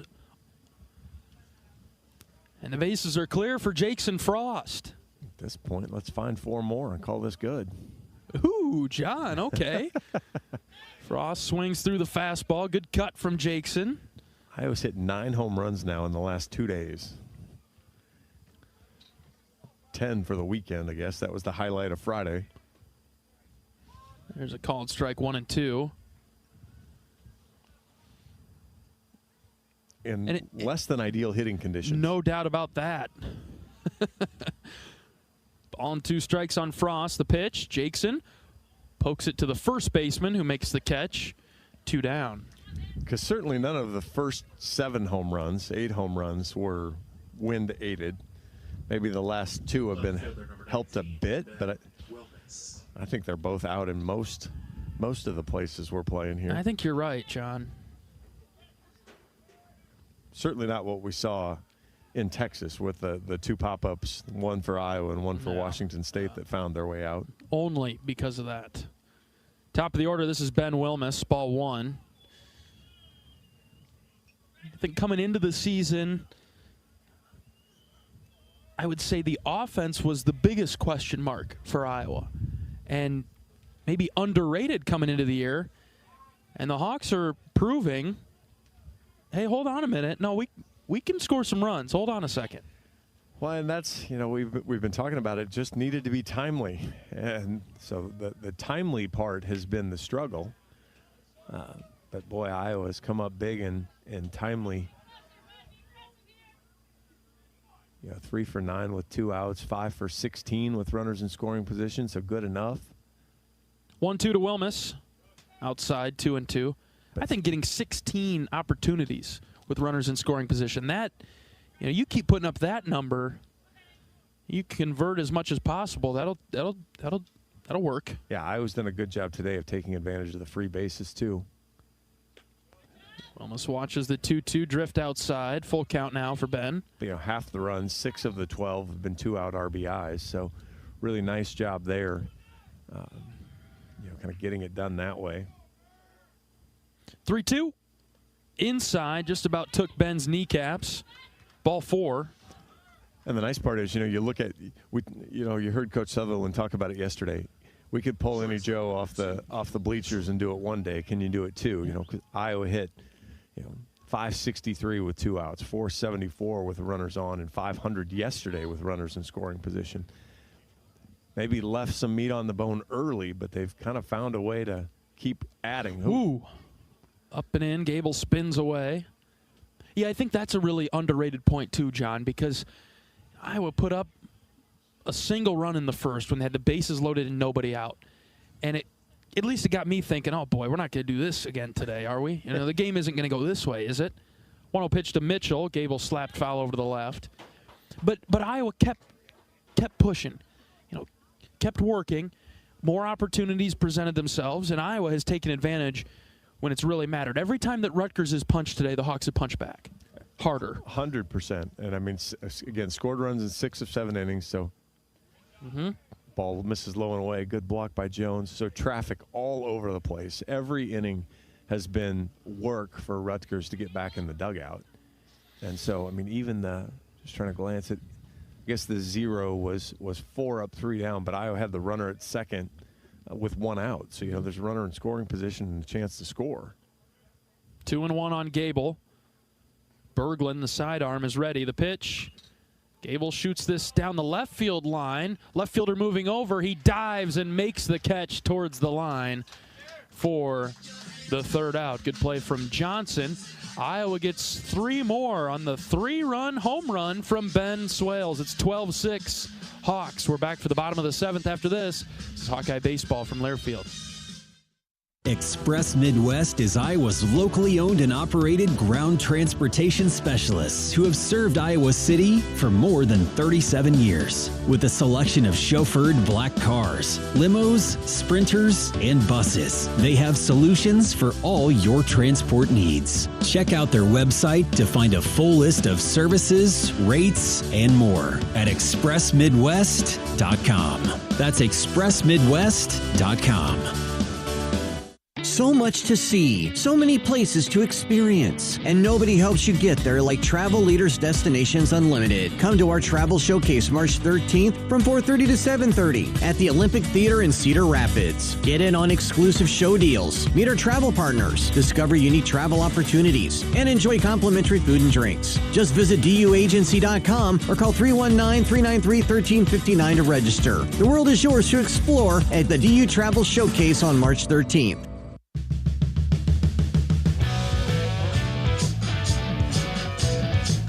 12-6 Iowa in the bottom of the 7th. Tony Watts out for another inning of work. New catcher into the game for Iowa. Dan Rogers comes in, and he'll sit behind the dish for the rest of the game for the Hawks. Station ID. Yes, let's pause 10 seconds for station identification. This is Iowa Hawkeye Baseball.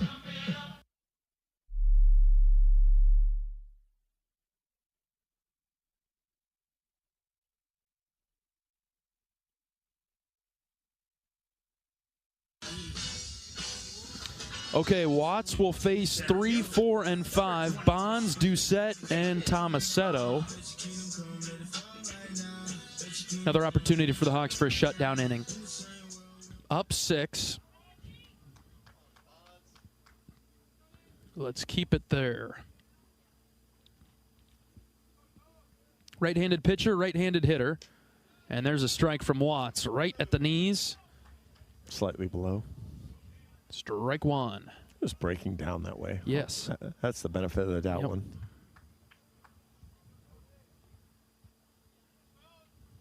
Watts is 0-1. Just in. Didn't get the call. 1-1. I don't think you want to test the upper part of the zone to Bonds very often, though. Yeah, I agree. In like that is pretty good. He's going to have a hard time keeping that one fair, but you don't want to get that out over the plate.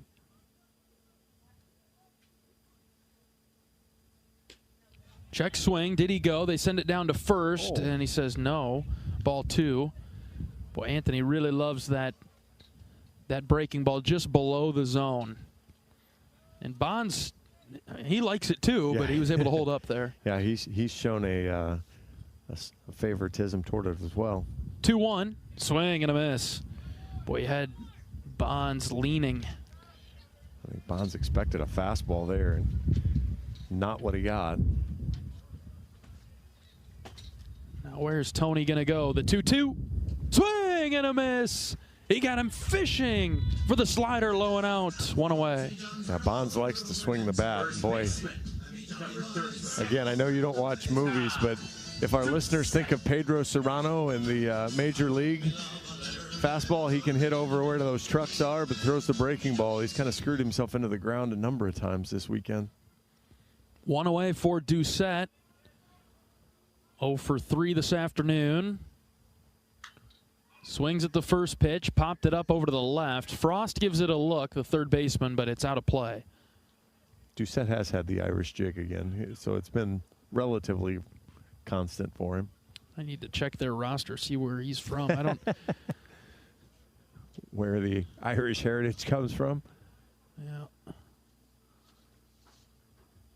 Big, powerful left-handed hitter. I remember him last year in Iowa City. He did some damage against the Hawks. Yeah, I wouldn't be against seeing a guy like him in an Iowa uniform. We've got a few of those. Yes. Ball and a strike on Doucette. Pitch from Watts, high and out. He was a member of the Canadian junior national team with teammates with another Scarlet Knight player. His father played for the Cardinals.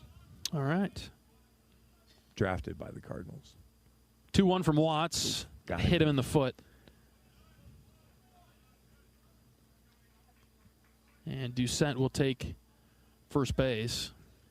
Better than the knee, I think, that he got yesterday. But yeah. Still not high on his list. Baseman, number 23, Nick Tomasetto. And 1 on and 1 out for Tomasetto.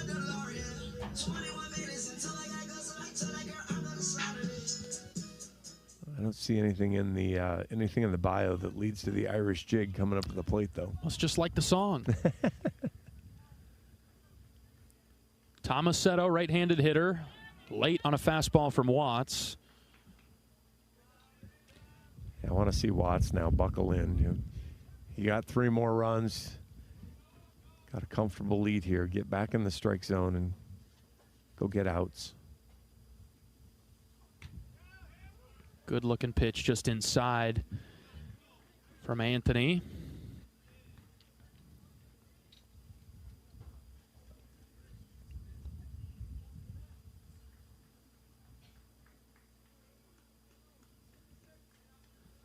With a win today, the Hawkeyes would secure 5 straight series wins over Rutgers.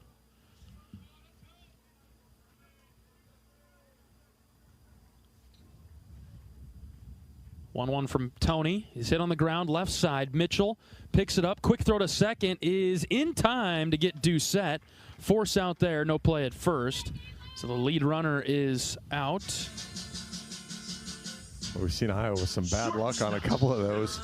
That was a close play at second. Goes Iowa's way this time. Good turn from Mitchell to get it over there to Swales. And now 2 outs for Thompson in the bottom of the 7th. Iowa leading 12-6.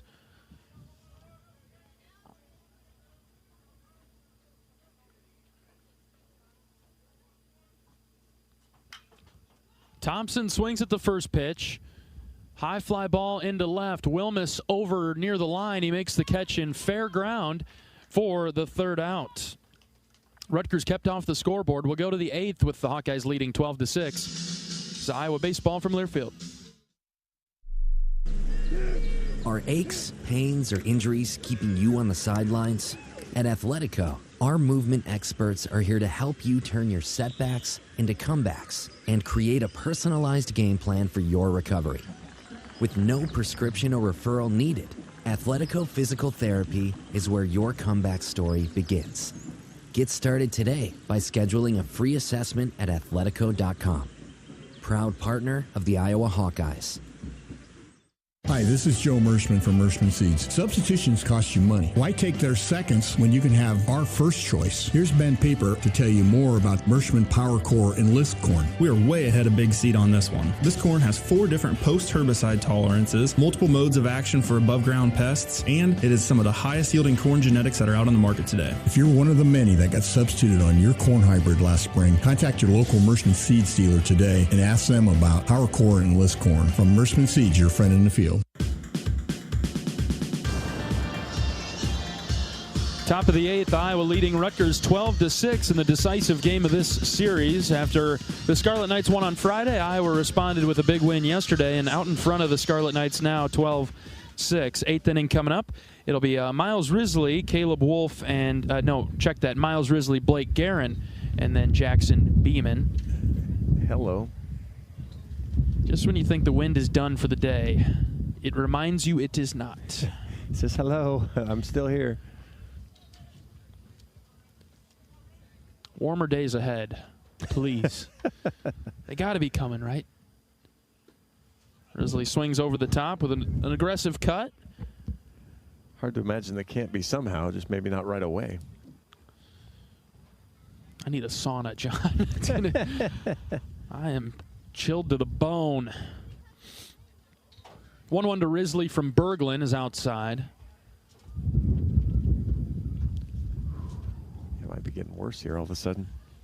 There are a few more clouds in the sky today than the first 2, and so we just don't have the radiant warmth of the sun. Risley takes an outside strike, 2-2. 16 gusting to 34 still. 52 feels like 42. I don't know what you're complaining about. Just drenched in sarcasm right there, John.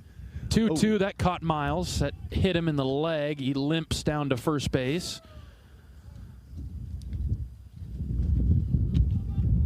Wow. Doucette stands down there at first and go, I can feel you, man. Yeah. Been there, done that. Been hitting the leg a couple times. Yeah. Frankly, I'm sick of it. I'll give Miles just a second to regroup.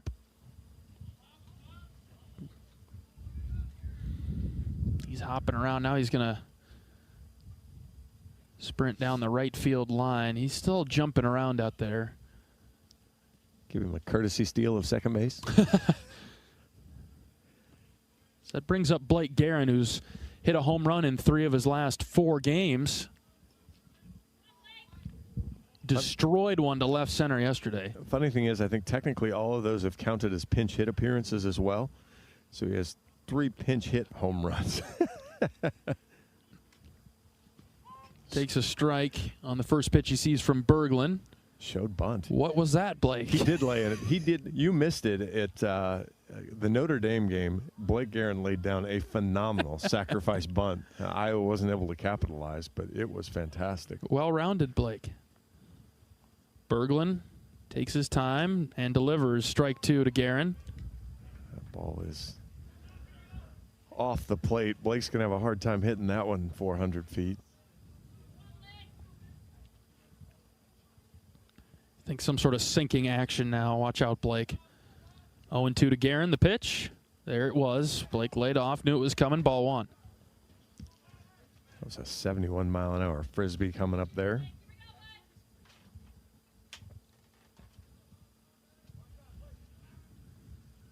Ball and 2 strikes on Guerin. Right-handed hitter. Right-handed pitcher. Here it comes.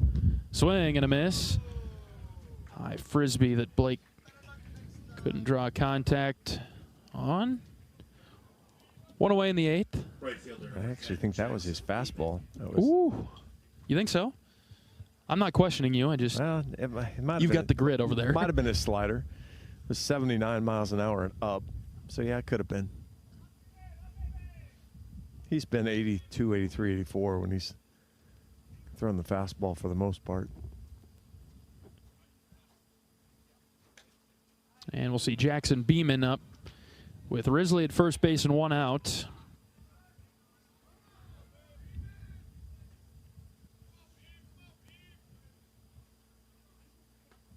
Inside for ball 2.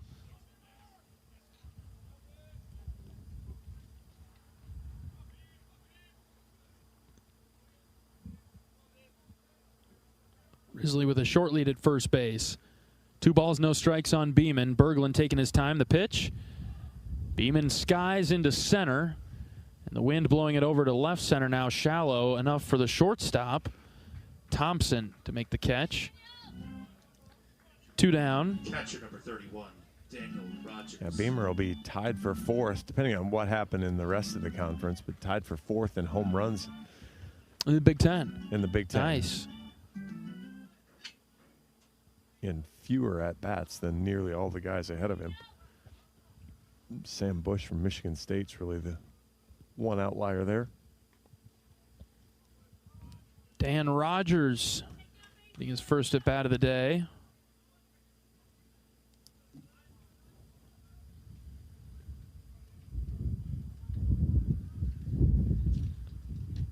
Dan takes a slow floater inside for a strike, 1-1. Good news is everybody can hear it when the wind hits us. Yeah, we're not making it up.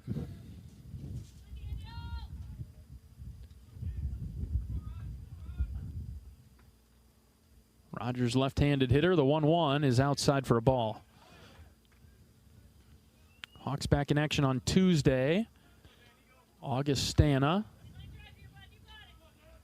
And Michigan State comes to town Friday, Saturday, and Sunday.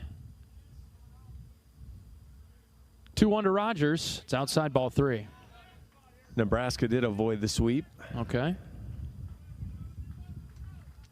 Penn State 2 outs away from winning the series with Indiana. 3-1 to Rogers. That's in there, strike 2. Minnesota took the lead over Purdue 8-7. Top of the 6th inning still. So that's a high-scoring game. Little ways to go there.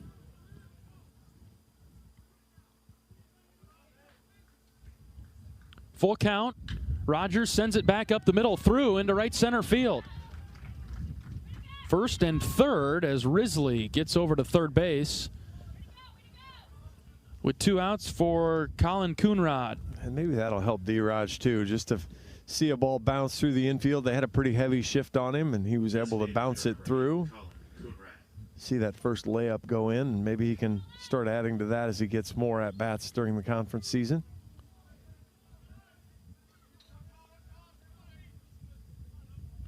Left-handed hitting Colin Coonrod is up. First pitch high and out from Berglund.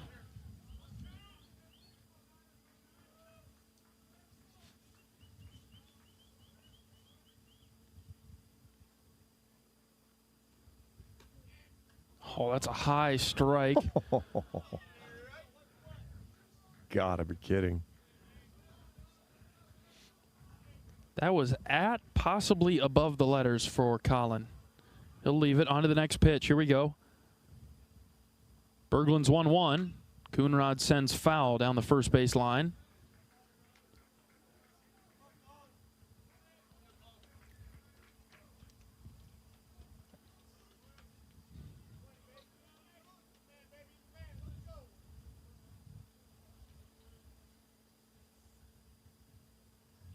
One ball, 2 strikes with 2 outs. Berglund set. Delivers to Coonrod. Swing and a miss. Colin down on strikes. We'll go to the bottom of the 8th with Iowa leading 12-6. This is Hawkeye Baseball from Learfield. Cancer doesn't care. It doesn't care what you look like, how old you are, what you do, or where you live. We do. University of Iowa Healthcare is doing more to beat cancer than anyone in the state. From second opinions to life-saving treatments that happen here first. We lead the way in research, training, and care because we believe that UI Healthcare is here to make all of Iowa better. UI Healthcare, changing medicine, changing lives. Visit uihealthcare.org. This is John. Hey, my name is John Jackson. He's not some actor. He's a steward of the land with a John Deere 3 Series tractor and a PTO Quick Connect that hooks up rear implements with a single click.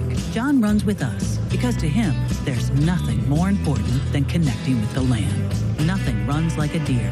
Hear John's story at Deere.com. Stop by your local John Deere dealer for a test drive today or learn more at Deere.com. Your Iowa John Deere dealers, proud sponsors of Iowa baseball.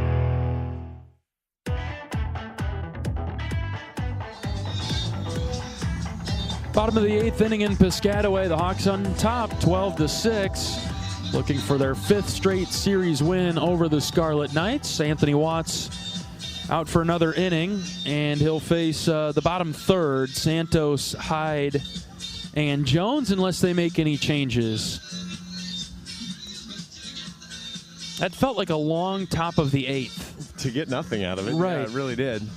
Watts sits at 33 pitches. You and I were kind of joking during one of the breaks. Could Anthony finish up the game? And they said yes if Anthony's efficient. And I think that the thing that they'll watch closely with Anthony is to make sure that he's in the zone and kind of doing what they expect. Obviously, Iowa won't be afraid to go to Ben DeTay to try to finish the inning either, or finish the game either. Third baseman, number 6. What a big boost this would be for the Hawks to get this win and go home with some momentum. Winning, what would it be, 4 of the last 5? Well, it feels a little bit like the Stetson game, that you lost a heartbreaker to Notre Dame and you came back, you pitched well and won 2 games there. High fastball. And so, kind of the same thing here. You lose a game 5-4 on Friday that you felt like you didn't really get outplayed, but you didn't do much good stuff. But then you bounced back nicely and hopefully got 2 wins out of it. Watts misses high again. And so that to me is kind of the test is can you close this one out first, and then can you keep going after that? 2 balls and no strikes on Santos. Watts delivers a strike at the knees.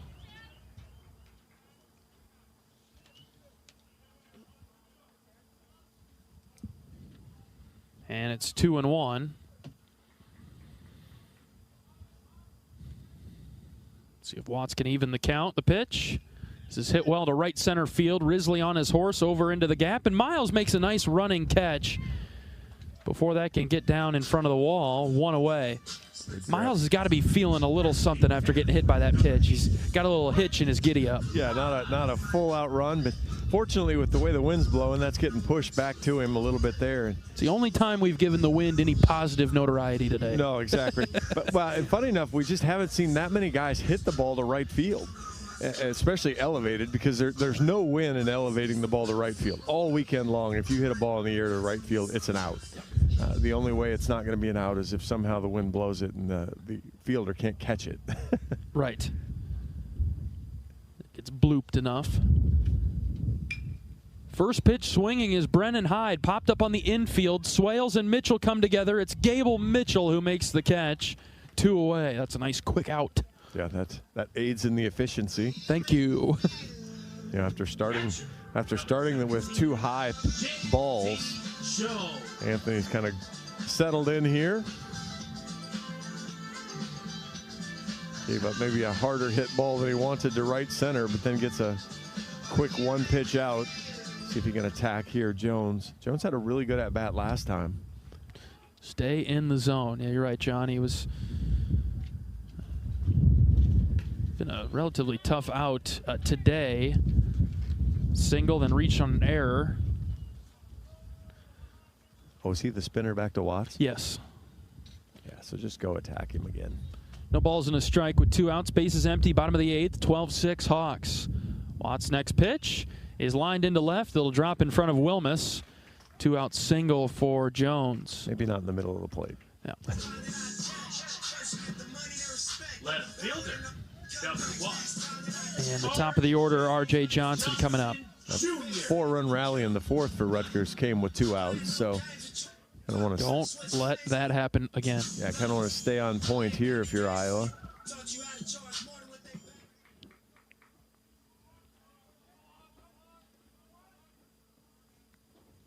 Johnson, left-handed hitter.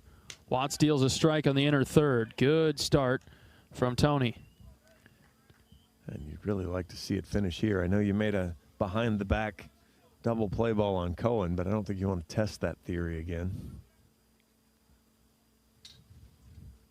Watts from the belt, the 0-1, is hit on the ground to the right side. Guerin scoops it up at first and then gets to the bag for the 3rd out. All right, nothing doing for Rutgers. Iowa has held the Scarlet Knights scoreless in 4 straight innings.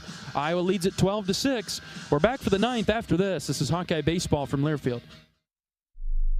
Well, it's our biggest harvest ever thanks to Pioneer brand Z-Series Enlist E3 soybeans. Yeah, fastest growing trait technology, the new standard for weed control. Amazing yields. You don't sound happy. I guess I just hate it when a great season ends. Hey, remember what Coach said back in high school? Just wait till next year.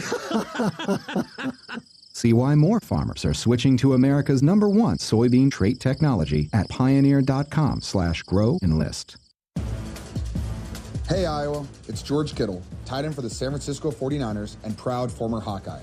Life can throw unexpected hits, much like catching a pass over the middle. If you're facing struggles with drug or alcohol use, or even mental health challenges, take a time out and call Your Life Iowa. Just like my teammates are there for me, the Your Life Iowa team is there for you.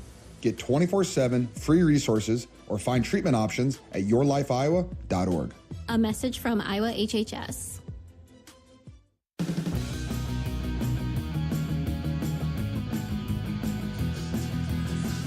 Ninth inning is here in Piscataway, Iowa, leading Rutgers 12-6.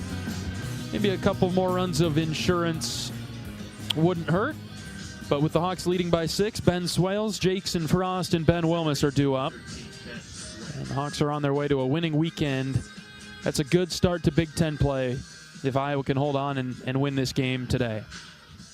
Anytime you win a series on the road in the Big Ten. 100% agree. Ball 1 to Swales, in around the shins.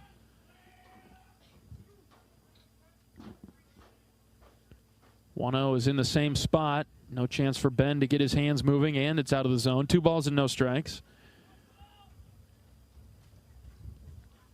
Chad, appreciated your Electric Avenue reference earlier. Oh, on the Watts double play. Said anytime you can get Eddie Grant but in there, that's a good move. See, movies, no. Music, yes. And that's why I brought it up to you. I give you enough to run you over with the movies that I thought, hey, I'm going to throw one back to you with the movies or with the music. Yep. I appreciate that, John. Yep. Little give and take. All right. I don't have to knock you down all the time. I have to build you back up occasionally to chop you back down. There we go. We didn't have as much free time this weekend, John. It was too cold to go on our walk, so I think we have a lot of topics to discuss. I don't know when we'll be walking next because we're home for a while. 2 weekends in a row at home will be fun. Boy, get back to our routines. Looking forward to that. We'll get a couple of those midweek road trips. We'll get plenty of time. Won't get walks, but we'll get plenty of car time. Yeah. Strike 1 to Jackson Frost. Iowa's got the next 8 games at home, and then it's I believe, if I do my math right, the next 9 on the road? I think so. Frost takes outside 2-1. You go road midweek, road series at Minnesota, road midweek, road series at Northwestern, and then road midweek before coming back home. You travel in the Midwest. At least they're all drivable. 2 balls and a strike on Frost. Here's the pitch. Jackson poked foul in the air, right side. Yeah, last plane we get on until Washington. Right. And so that's a bonus to only have 1 more plane ride left for the season. Hopefully Iowa is in a regional, which may make us fly somewhere, but that kind of defeats the purpose of a regional. 2-2, Frost chased high and out. He's out number 1. Not against flying to a regional. That's a whole different ball game there. That is correct. I don't think we'd be getting up that early for a regional flight. But that's way down the road. What am I doing? What am I thinking about? Top of the order, Wilmus in the 9th. 12-6 Hawks. Win today would get Iowa back to 500 in the early season, but more importantly, a Big Ten series win. First pitch to Wilmus is in on the hands, called a strike.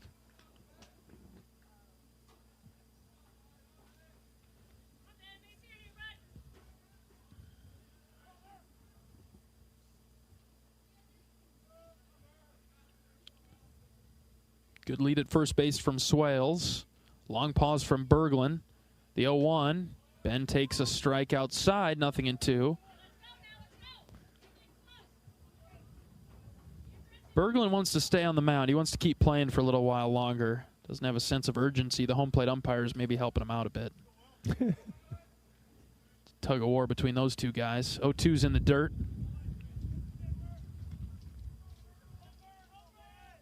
Congratulations to the Drake Bulldogs. They knock off Bradley today? They did. They beat Bradley. Well, that's another one-bid league, I believe. I don't think Bradley has enough to get in. 63-48, 30-3 for Drake. 1-2. Swing and a miss. Wilmus probably felt like he had to swing at that. Yeah, and a little late on the fastball. And based on where the zone's been, that's going to be awful close. And with 2 outs, here's Gable Mitchell. I used the word awful fairly intentionally there with where it is. Mitchell swings at the first pitch, scooped under it, lifts it to left. Wynn playing tricks with Johnson for a moment. He's able to make the catch for the 3rd out. All right, 3 outs to go. Iowa leads it 12-6, looking for a series win at Rutgers. We're back for the bottom of the 9th after this. This is Hawkeye Baseball from Learfield. Our mission at Oak Knoll is to provide exceptional retirement living and health services through life care. I'm Steve Rowe, CEO. We are a not-for-profit life plan community and have served the Iowa City area for 58 years. Oak Knoll is located near the University of Iowa hospitals and clinics, Kinnick Stadium, Carver Hawkeye Arena, Hancher Auditorium, and downtown Iowa City. Visit our website at oakknoll.com to learn more. We are a proud sponsor of Hawkeye Athletics. Go Hawks! Something big is happening at Hy-Vee. We've just lowered thousands and thousands of prices on thousands and thousands of items in every aisle and in every department. Online, too. And on many of your favorite products. We've even matched prices with some of the biggest discount stores in the country. Because we get it, times are still tough. So we'll continue to work hard to bring you new lower prices on thousands of items. Things are looking different at Hy-Vee. Come see for yourself. Bottom of the ninth inning, 12-6. Iowa up by 6, looking to seal the deal against the Scarlet Knights this afternoon. Tony Watts out for the ninth, and it looks like Kellen Strohmeyer into the game in right. So just one defensive change, and Watts will see Cohen, Bonds, and Doucette. We know where Rutgers goes after this, John. I don't mean to put you on the spot, but if you've got the... I can find out ever so quickly for you. Rutgers actually has their bye week. Okay. Cal Baptist comes to visit. Yeah, right. I'm sure Cal Baptist is thrilled. A couple midweek games. Rutgers will play Penn and Wagner, and then Cal Baptist. Boy, they're in a massive homestand here. Well, wait a second. They just don't tell me where the games are. That's more like it. So they'll go on the road to face Penn and Wagner, and then go on the road to face Cal Baptist. Oh, they're at Cal Baptist. Yes, that makes a ton more sense. Yeah. Oof. Then while they're out there, they're actually going to play Oregon State on their way home before taking on Oregon back here. Penn and Wagner are up around here, and then, boy, they play on the 12th. Is it? Do I see that right? They play at Wagner on the 12th, and they play at Cal Baptist on the 14th. Yes, sir. Here's a chopper to second. It's gloved and thrown over. One down. Swales making the play for Iowa. Boy, that's a gross travel trip. Now, for our sake, we want Rutgers to win quite a few of those games. 100%, yeah. Well, we were talking. Dan and I were talking on the ride over here in the equipment van, and he said that they don't have an equipment van, so they travel with all their equipment. Ooh. And so he said they told him it was a $3,000 bill to check all their equipment. Bonds lifts this in the air to left center. Risley over. The center fielder makes the catch, 2 down. So $3,000 bill, and you figure coming into Newark, I mean, it's going to take you 45 minutes or an hour to wait for your bags every time. Right. I mean, that's the one advantage we have is hopefully we're able to get on our flight. It's a smaller plane, but hopefully we're able to get on our flight. We don't check bags, so we can at least roll right out to the plane or right out to the bus. That's right. All right, last chance for Rutgers. Ty Doucette, left-handed hitter. Bases empty and 2 outs. Watts with the wind whipping his uniform. Long pause, first pitch. Ground ball right side. Swales, backhand stop, rises up, throws it over to Blake Guerin at first for the 3rd out. And the Hawks win it 12-6. Iowa takes the rubber match and the series over the Scarlet Knights 12-6. The Hawks win. That was fun. That was a lot of fun. And really kind of a gritty game there for Iowa.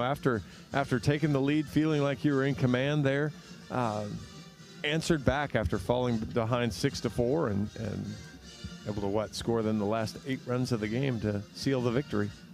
All right, we'll get into postgame right after this. This is Hawkeye Baseball from Learfield. When the game goes into overtime, but the game goes into overtime. The choice to enjoy is easy. Bud Light. Easy to drink, easy to enjoy. Enjoy responsibly. Anheuser-Busch, Bud Light Beer, St. Louis, Missouri.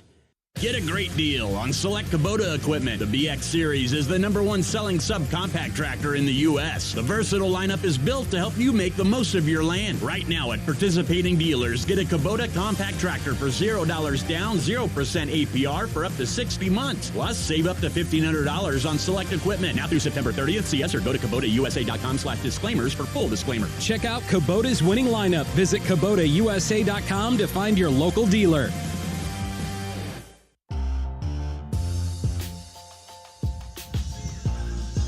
Iowa takes care of business on Sunday afternoon, taking down Rutgers 12-6. Iowa with 12 runs, 9 hits, 1 error in the field, 8 left on. Rutgers 6 runs on 8 hits. No errors for the Scarlet Knights. They left 7 on. John, I guess, what do you make with those stat lines like that? What do you make of the difference in this game today? Iowa took advantage of free bases today. Reese Buter walked 2, hit a batter. Hogue hit a batter. Watts hit a batter, but neither Brandt nor Tony walked a guy. So, in the zone for the most part, made Rutgers earn it. Then you look at the flip side, 8 walks, 4 hit by pitches. So Iowa had 12 free bases there. And then the Iowa hits were loud. Right. A couple of big multi-run home runs taking advantage of those free bases. You look up and down the lineup for Iowa today. Only 1 Hawkeye hitter with multiple hits. Iowa didn't have double-digit hits. They just had 9 today, but 12 runs. But multi-hit game again from Jackson Beaman. 2 hits in 5 at-bats, 2 runs scored, 2 RBIs, and another home run for Beaman. He continues his hot stretch for the Hawks. Yeah, absolutely. He's been seeing the ball well. Got fooled a couple times there to end the game, but we'll give him a pass on those after the tear he's been on. But yeah, Iowa got production from every slot. Caleb Wolf had a rough day, but he was the only Hawkeye that didn't find his way on base, or the only lineup position that didn't find its way on base. So a lot of productivity. You had multiple guys score runs. I mean, just up and down the lineup there to get to 12. So all right, we'll take a break. When we come back, we'll hear from Associate Head Coach Marty Sutherland right after this. This is Hawkeye Baseball from Learfield. Play ball! It's college baseball season, and we're here to talk about it. Every week, join Kyle Schassberger and me, David Kahn, as we deliver the best of college baseball. We've got all the diamond talk you can imagine, with interviews from coaches, players, broadcasters, and more. Plus, we'll give you our weekly rankings, hot takes, and a whole lot of fun. Step into the batter's box and let us deliver our best fastball. Wherever you podcast by searching College Sports Now.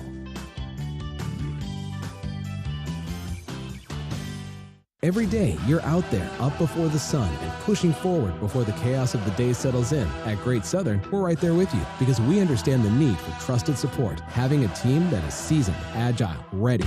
An award-winning team that knows their customers personally and is behind them at every step. There to assist you, inspire you, and echo your inner dialogue in those quiet moments. Keep going. Whether you're getting ready to meet the day or working on something big, we're your team. Great Southern Bank, understanding what really matters. Member FDIC. Iowa wins this Sunday and takes the series over Rutgers with a 12-6 victory over the Scarlet Knights today. We're joined by Associate Head Coach Marty Sutherland. Coach, congrats on the win today and the series win. A big-time win to start conference play on the road with a series win. Thanks, John, and just a really good response out of the guys after Friday, and certainly not being all that excited and happy with how that went, and coming off of a day where a lot of things went right yesterday, this can be a day where you feel like you're fighting for your life for runs. And I thought we were just really on it all day long. We were threatening every inning and certainly had some big hits by a number of guys. The beginning of the game, wow, you got the bases loaded right away and able to score a run. The game went back and forth in the early innings, and it had one of those weird feelings for a minute, but then your guys took over. Well, you think back to that first inning, and they're ecstatic getting out of there with 1 run, right? It's bases loaded, nobody out. The guy's really struggling with this command, which we knew could be a factor. I mean, we knew that coming in, and it certainly held true. And, they get a double play ball, get out of the inning with a pop-up, and you're frustrated, right? You get a run, though, and then, we just kept at them, and we just kept having guys on base, and again, they have that 4th inning where they get some momentum going, they score 4, we answer back, we didn't tie it, but we got 1, and then we just kept at them in some really big hits. Miles with the home run with 2 outs, Swales with the big home run, obviously Jackson's. I think we ended up with 5 or 6 runs with 2 outs again, and we talked about the frustrations that we were dealing with early in the season along those lines, and baseball's weird. You just got to kind of let it all even out. You hope that that's what happens, but you really believe it will. and we're starting to get some of that, some two out action and just some big hits, like I said, from a number of guys. Just you look at that production everywhere, right? Just guys on base. Certainly they helped us, 12 free bases via the walk, hit by pitch, but some of that was our guys just holding the zone and doing a great job there. One guy that we want to highlight is Miles Risley, because I know he hit a home run yesterday, but he hit one in a pretty big spot today, and it almost felt like he had a weight lifted off his shoulders. Well, I think you think back to how that happened. We kind of have him reeling. Ben has the safety squeeze, and it stays fair, right? It stays on the line, and then we kind of try to do the same thing with Gable, and Gable puts a really good bunt down. Their third baseman makes a heck of a play, and they're feeling great, right? A little momentum, and then Miles comes up and just throws a haymaker, a 2-out, 3-run homer, and that's just a backbreaker. So that's probably the hit of the game without question. And then guys just did a really good job. Swales hits that home run, and he had a great day. He was on base 4 times, I think, and he had a great day yesterday as well with a home run. So that was a good thing. We haven't been doing enough damage, and certainly this weekend, last 2 days, we have 9 homers, and that's how you're scoring. That's why we scored 12, 16. We've been hitting. We're hitting well over 300. All those things. We just got to do more damage in the situations with runners on, and we started to do that a little bit this weekend. Coach, just a note about the pitching today. What did you think of the pitching? Yeah, and I thought Reese did a nice job. A play we probably need to make down the right field line. We don't catch that pop-up that had been the 3rd out, and then things just kind of snowballed from there. And the frustrating thing is you really, Cohen's a really good player, and you just don't want to be in a situation where he can affect the game. And unfortunately, then 8 and 9 guys got on. Then we walked Johnson, and then all of a sudden he's up with the bases loaded and kind of nowhere to go. And he came through for him. He's a really good player. But we needed to be out of that inning. We needed to make a play. And then the bullpen was great. Yeah. Brant comes in, obviously gives up the single right away. But after that, Watts comes in and shuts it all down. And just a really good job. They get a leadoff runner on. They bunt him over. And then Anthony comes in, gets out of that inning. And then we start putting some stuff on him. But he just keeps throwing up zeros. So great job by him. And to get 4 2/3 out of him was big, obviously. And, obviously it's good to win a conference series, to do it on the road, but, man, it feels even bigger to do that and now go home for 8 games in a row. Absolutely, and we've been searching a little bit on who we are, and I felt like the last couple days just felt a little bit more like guys just relaxing and playing and trusting what they do and trusting their training, and that was great to see. And like you said, we go home and we have a midweek game Tuesday, and then we got a red-hot Michigan State coming in with probably arguably the best pitcher in the league so far, left-hander on Friday, which will be a great challenge for our offense, but they're just playing well. I think they're off to their best start since 2016. Wow. They can be really athletic and run, and so it'll be a great challenge for us, and hopefully we get decent enough weather. I know next week looks pretty good, Friday especially, and then we might be dodging some stuff towards the end of the weekend. So we'll figure that out as we go, but certainly, as you guys know, traveling home with the win under your belt on Sunday is a heck of a lot better. That drive home from Chicago would have really stunk if we didn't get it done today. So glad we did, and just credit to the guys. Just really happy in their response after Friday, and certainly, like you brought up many times, they were challenged a little bit. And they answered the bell, and it's just got to be who we are. It just can't be a little pocket here and there. That's kind of how we play the game. This needs to be what we do moving forward. All right, Coach, congrats on the win. Let's get on that bus. Let's get out of here. Thanks, John. Associate Head Coach Marty Sutherland on our post-game show from Bainton Field in Piscataway. Iowa wins at 12-6. Let's hear the highlights. And they're going to send the runner from third. Here comes a play at the plate, throws on the money, and he's out! Mitchell got him. 1-0 to Beaman. This is hit well to left. Get going, baby. No doubter. Beaman bomb. You got to be kidding me with this kid. You bet. And the Hawks have the lead. Tied at 6 in the 6th. Risley hits this high and deep. Left field. Get going, baby. It is gone. Miles Risley with a deep shot to left, and the Hawks have the lead. Yes! 1-1. Ground ball up the middle. Watts behind the back play. Throws it to second for 1. Over to first. Double play. How about that? 2-2 is hit in the air to left. Oh, boy, is this carrying? Get going, baby. It is gone. Watch out for that row of trucks out there. Swales, 3-run bomb to left. Ho-ho. Long pause, first pitch. Ground ball right side. Swales, backhand stop, rises up, throws it over to Blake Guerin at first for the third out. And the Hawks win it 12-6.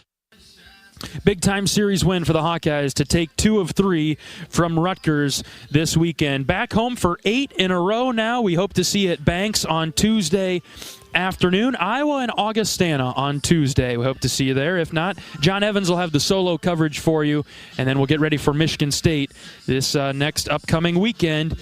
Big set with the Spartans coming to town. All right, that'll do it for our coverage of Iowa Hawkeye baseball this weekend. Iowa takes care of business and knocks off Rutgers 12-6 to win the series over the Scarlet Knights. For my great board op down the line, Hayden, great job. Thanks for all you do. My color analyst, John Evans, I'm John Leo saying so long from Piscataway, New Jersey and Baton Field, where Iowa takes 2 of 3 from the Scarlet Knights this weekend. Every day is a great day to be a Hawkeye, and some are just a little bit better than others. So long, everybody. Iowa Hawkeye Baseball has been brought to you by Iowa Corn. You might think Iowa just grows corn, but the truth is corn grows Iowa. Brought to you by Iowa's corn farmers of the Iowa Corn Growers Association and the Iowa Corn Promotion Board. Iowa Lottery. Be a VIP with the Iowa Lottery. Visit ialottery.com for details. Mid-American Energy. Call 811 before you dig. It's the law. Visit midamericanenergy.com for natural gas safety tips. U.S. Cellular, the official wireless partner of the Iowa Hawkeyes. U.S. Cellular, built for us. Also brought to you by Wellmark, here for every member, every moment. Learn more at wellmark.com. U.S. Bank, proud to sponsor the Iowa Hawkeyes. Equal housing lender, member FDIC. The preceding has been a Learfield presentation on the Hawkeye Sports Network.